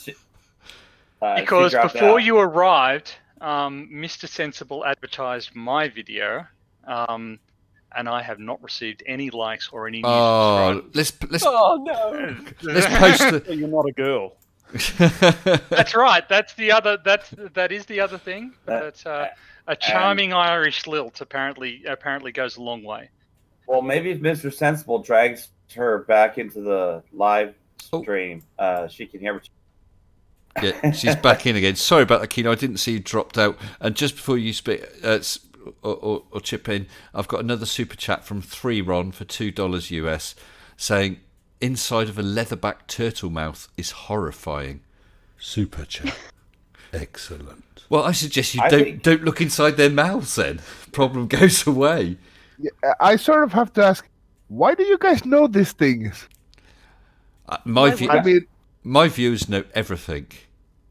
Oh, actually, I've used that as an excuse with my kids. When they ask an awkward question, I say, me and Mum, we know everything. Ask us anything you want. And they'll ask me, so what does the inside of a leatherback turtle's mouth look like? I say, well, that's one that Mrs. Sensible knows, and I'll leave her to answer it. Keela, are you part of the Illuminati? Yeah, apparently I am. Yeah, because you got 33 subs. And John Rapp says he loves cats. I have joined. It's official. I've joined the Illuminati. Oh, wait till you have 666. Yeah, you've had it then. God. Yeah, it's terrible. Yeah, get some more vids very up well. there. I reckon that you'll need an avatar with a goat in it. Right? Why you've got cactus right now? Why cacti? Oh, okay. So yeah, the reason for that is because I'm a bit of a gamer, and it just kind of No, actually, the cactus thing came because I saw a mug in my friend's hostel with the cactus and "can't touch this" on it, and because I'm quite childish, I just giggled. And I wanted the mug, and because I couldn't have the mug, it then became my avatar for gaming. Okay. Nice work. I have put up a link to a penguin's to the inside of a penguin. I'll have a look at that in a second, because Keely, you're no longer part of the Illuminati because you're on 38 subs. You're obsessed with subs. Whoa, yeah. Well, he's a YouTube creator. Of course, he's presenting. You'll start to challenge yourself, and you'll see that, and you think, what do I have to do to get it to 50? How long till I can reach 100? You'll always be setting yourself these little targets, and it's just nice. I actually use it to drive myself. I think, what can I do that people will like? Do you know what I mean? Yeah. Sorry, someone said about a link. It was dropped where? In the general chat, I just have an image of the inside of a penguin's mouth. The sort of thing that keeps me awake at night. Oh, come on. Sorry, I've got a little issue here. Yes. Yeah. Seals. Yes, that's pretty horrible, isn't it? If you think goats can compete with that, you're... Yeah, but how tall is that penguin? And what's it going to do? Bite your ankles? Well, he will take one of the guns and shoot you. I mean, he's the card penguin. That's right. He's a... did you see? Well, of course, you will have all seen Professor Dave's video about the where he mentions the NASA government Jew penguins that are guarding Antarctica. Funny, but they don't photograph. I have to ask this because of this whole Illuminati conspiracy thing. Have any of you guys and ladies seen the movie Iron Sky or Iron Sky 2? Is that the one with the Nazis on the moon? Yes, that's Iron Sky 1. Yeah, I saw that. I loved it. Absolutely loved it. Have you seen the second one? I didn't even know there was a second one. There is actually an. Doesn't that involve Hitler riding a dinosaur? Yes, and lizard people inside the hollow Earth. Oh man! We should probably tell the flat earthers it's not a documentary. It should probably come with a warning. I was going to say Hitler's proof, though, that having a lot of subs is not necessarily a good thing. He might not be a good person. Well, I'm sure that. Okay, so the Basking Sharks is uploading. As it Well, I'm still looking at the subscribers. You're on 39 now. Oh, that's So that's 3 three times nines. 13. That's a You- very sinister number. Well, you've got 31 views and 39 subscribers. so people are just subscribing. Yeah. Yeah. Oh, it's nice. But the thing is, give you a lift, get you going. It'd be great to see you do more stuff and get some vids up there. That'd be fun. Yeah. Hey, When I actually get to do real videos, maybe. maybe you can tie in the goats with it. I mean, hell, I've got cheese and cats in mine. But actually, Arnold hasn't been in a vid lately, and someone actually posted a comment saying that they were concerned about the lack of sorry, not Arnold, the cheese, the lack of dairy content in my videos. So we'll have to Because you fix do that. promise cheese. Well, cheese. I don't know if you've seen some of my earlier videos. There was Sleeping Warrior busted by cheese. I did a cheese experiment. That's where it came from. That's where the whole cheese thing came from. Really? Okay. Yeah, he was talking about relative density. So I had 2 bags, each with grated cheese in, and I put them on a balance. Yep. They weighed the same. So I then crushed one of the bags of cheese into a solid block, so it was denser. But they still balanced, funnily enough. And he said, "Oh yeah, but they weigh the same." I said, "Yeah, but what is weight? Gravity is in the formula for weight. Nothing to do with the density of these things." But that's where right. It came from. It was fun. Oh, that is actually one of the things that struck me, and I have to say, your lunar rover video struck me as an incredibly well constructed argument. Thank you. It was just really well structured and presented, and sort of when it occurred to me, well, there's a question you haven't actually answered, you then immediately went and answered the question. So it was just a beautiful piece of presentation. So you clearly always had that ability, because the experiment you describe is perfectly designed for explaining why density isn't responsible for what's falling and what isn't.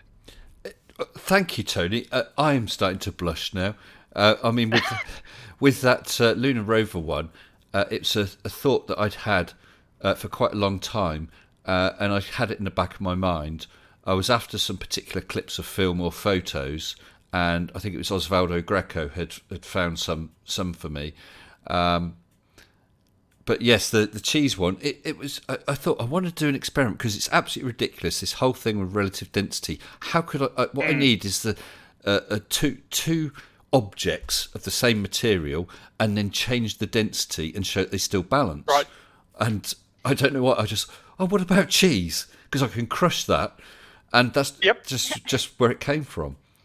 It was good fun. Speaking as a I'm not one of the world's leading scientists. I am a scientist. I'm a fairly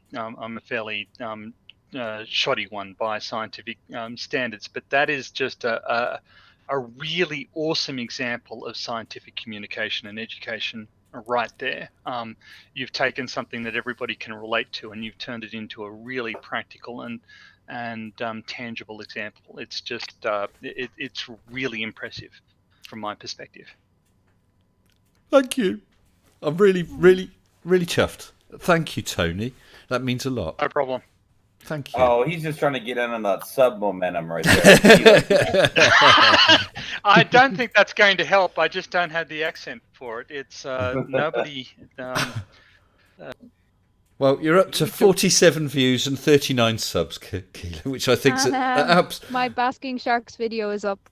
Well, people should go and check that as well. What I will say is in 10 minutes' time, though, community shout out to the Shills. The Shills show is on at in literally 10 minutes time. So we'll be closing and handing over to them. Who is this? Who are the Shills? The Shills are a whole group of debunkers. Really nice bunch. I don't know if someone can grab a link to the video, because otherwise I'll have to mess around to try and find it. Although not everyone can post there. Any of the mods, if you can find the Shills, it's on in 10 minutes. They do chatting about flat Earth conspiracies. Sometimes they'll show a video and pick it to bits and take the mickey. There's some good friends of ours on there. Tatty Bogle often helps out, although I don't think he's on there tonight. There's Jutmonk, the drunk monkey, who is extremely rude, and a whole bunch of others. Oh yeah, rude. You haven't heard of it. Oh, I've just got a super chat. I'll read out because I don't want to miss it, from Mr. David Oliver again. Super chatted 10. Super chat. 10. Sorry, it's just come through my voice and my headphones. Super chatted £10, saying, if buoyancy and density is gravity, then why don't things fall up? As the air gets less dense, the higher up you go, and also the deeper underground you go, the less you weigh. Hey, ask a flat earther. They're the ones who can't explain it. Thank you very much. That was a. I was going to say thank you very much for that, David. I really, really appreciate it. Oh, and Ugly German Truths and Tatty Bogle have both posted a link to the Shield Show, which is now the EIE network. Colon has posted that as well. Okay. So please, everyone, I'm going to finish in a few minutes. So please hop over to the Shields and tell them that Mr. Sensible sent you and that you've brought cheese. Or, where is the cheese? They love that. It doesn't annoy them at all. Well, why do I doubt that statement? No, they're a really nice bunch. It's usually fun. Oh, and yes, our Glober Mom, who's in the chat, she's sometimes on there, aren't you? Worth a look, definitely. But look, with only 8 minutes left and quite a few of you in here, rather than do what we did last week, which was we pretty much reached a point where I just had to go, so we just had to end it. Let's have a normal sort of finish. So for those of you who haven't been here before, I'll ask each of you to say a few words, whatever you want to say. So I'll start at the top, because Brixie, you've been here before, so you know how it goes. So any final words? Well, I would say that I recently saw the Nathan Thompson YouTube, and on that he was clearly acting sadness and all the rest of it. So I think that sums up what's going on with the Flat Earth. They're just after the ratings. There's not much more to it than that. Yeah. Well, okay. Well, thank you very much again for popping in, Brixie. We'll see you again sometime soon, I hope. Sure. Cool. And you're always welcome. And Hugh, are you still there in the background? I can see you got your mic muted. Perhaps not. Does he have his mic muted, or have you muted him? I haven't muted him. I don't need to mute. I can boot. Back. Oh, he's back. Yes, Hugh. Just going down the list, letting everyone have a few last words before we wind up for the night. I'd just like to say, very inspired by Keela and her posting of cute animal pics. And I'm in the process of posting my first video myself, which is my two corgis running around the backyard being nuts. So when that uploads, please go and have a look at that. Have we got a link to the channel, Hugh? Otherwise, just right-click on my name and it should come up. Hang on, I think I copied the link. Can't see it. If you drop it into one of the chats, general or lounge, and let us know which one. Uploading is the problem. So, where are we? I'll definitely. Anyway, otherwise than that, COVID-19 is serious. Take it seriously. Yes. Things in some places are getting better, but that doesn't mean you should slack off. This will only be passed once the number of new cases per day for about 3 weeks is 0. So until we get to that point, keep doing all your disciplines, wash your hands, minimise your contact, social distancing, all that sort of thing. You know the drill by now. And that's the only way we're going to get a vaccine or a treatment. Yeah, everyone's got to be take careful. It seriously. Yeah, definitely. Okay, thanks then, Hugh, and hope to see you again on a stream soon. In the chat.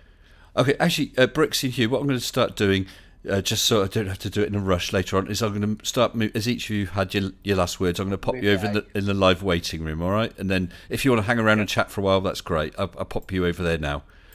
And so next we have Timo. Yes, well, thanks for having me on. My pleasure. My pleasure. Good to chat. Yeah.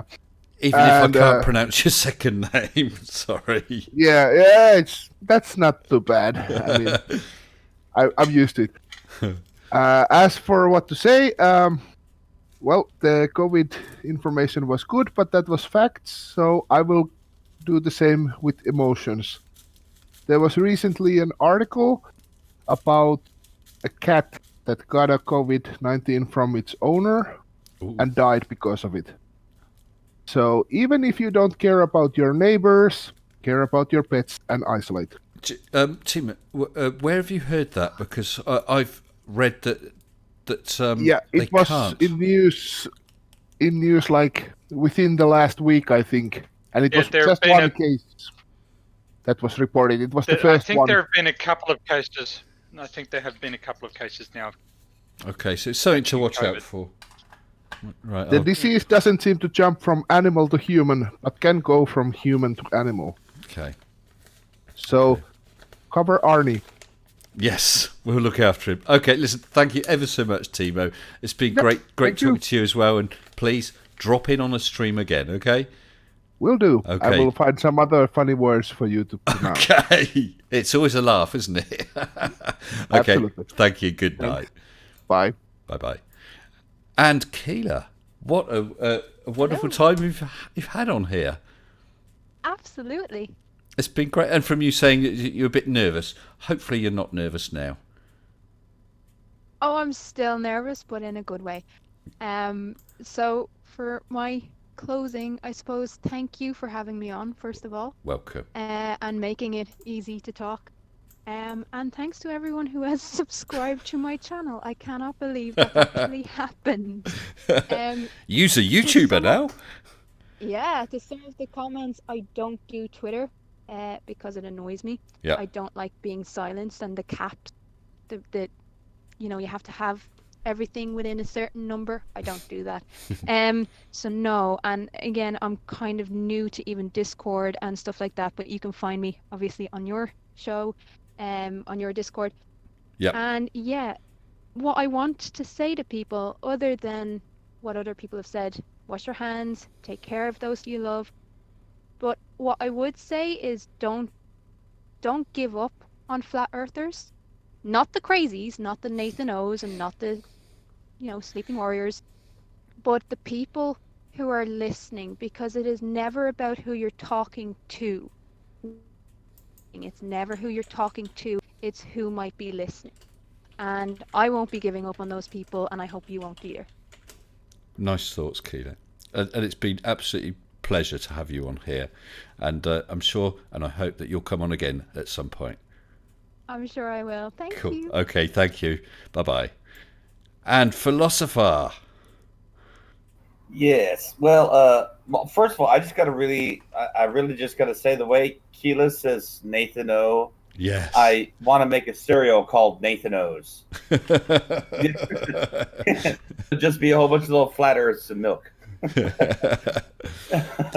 But I don't know, not much to say. It was awesome show as always. It was good tonight, particularly good. It was very enjoyable, wasn't it?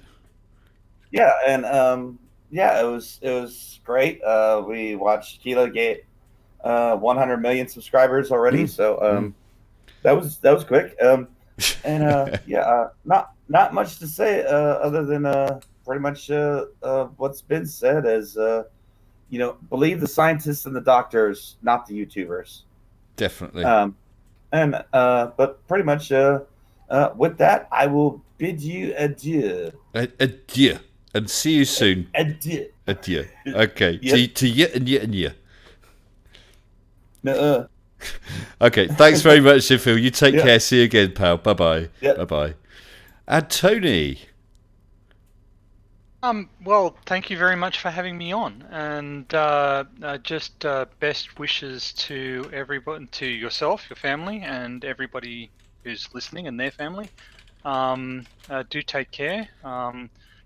I think that it makes sense to listen to the scientists and the people who know what they're talking about. And Super I hope you chat. do too, because I think Excellent. ultimately it'll be in your best interests. So yeah. And again, I think that opportunities like this to sort of to discuss things in a very constructive fashion are really valuable. So again, it's an education. Good stuff. Good stuff. And Tony, it has been a pleasure. And I do apologise once again that I didn't recognise the name. And it may well That's okay. That may well be that it happens again. I am sorry, but it's been great having you on both times. It's not like I'm any good at names. Okay, well, thank you very much, then, Tony. Okay. See you soon. And No problem. I will pop into the live waiting room straight after Okay. the show's finished, just to have a quick word with you all. Okay. Cheers. See you soon. Thank you. And people, See you. I've just had another super chat through from Surf for $2 US saying, Keeler made it to 40 subs. Mwahaha! Goat, goat, goat. That's wonderful. You guys are amazing. What a nice start for Keeler. And I'll look forward to some more animals. I mean, little animal, baby animal videos, they're the ones that kill YouTube. They'll knock any flat earth nonsense on its arse. So well done, Keeler. Congratulations for a flying start. I want to say thank you all for joining me tonight. I've really, really enjoyed it. It's been a nice show, some lovely guests, and it just really flowed. Excellent stuff. Thank you for all the super chats. That's amazing. And I appreciate all my patrons as well, every single one. And I appreciate all of you for coming, liking, commenting. I'm going to wish you all well. Look forward to seeing you tomorrow night. I forgot his name for a second. Tomorrow night, Anthony Riley, Busted, about 9:15 UK time, if I've got my time zones right. Hope you enjoy it. Look forward to seeing you all again soon. Until then, stay sensible. And let's do the transition. Goodbye now.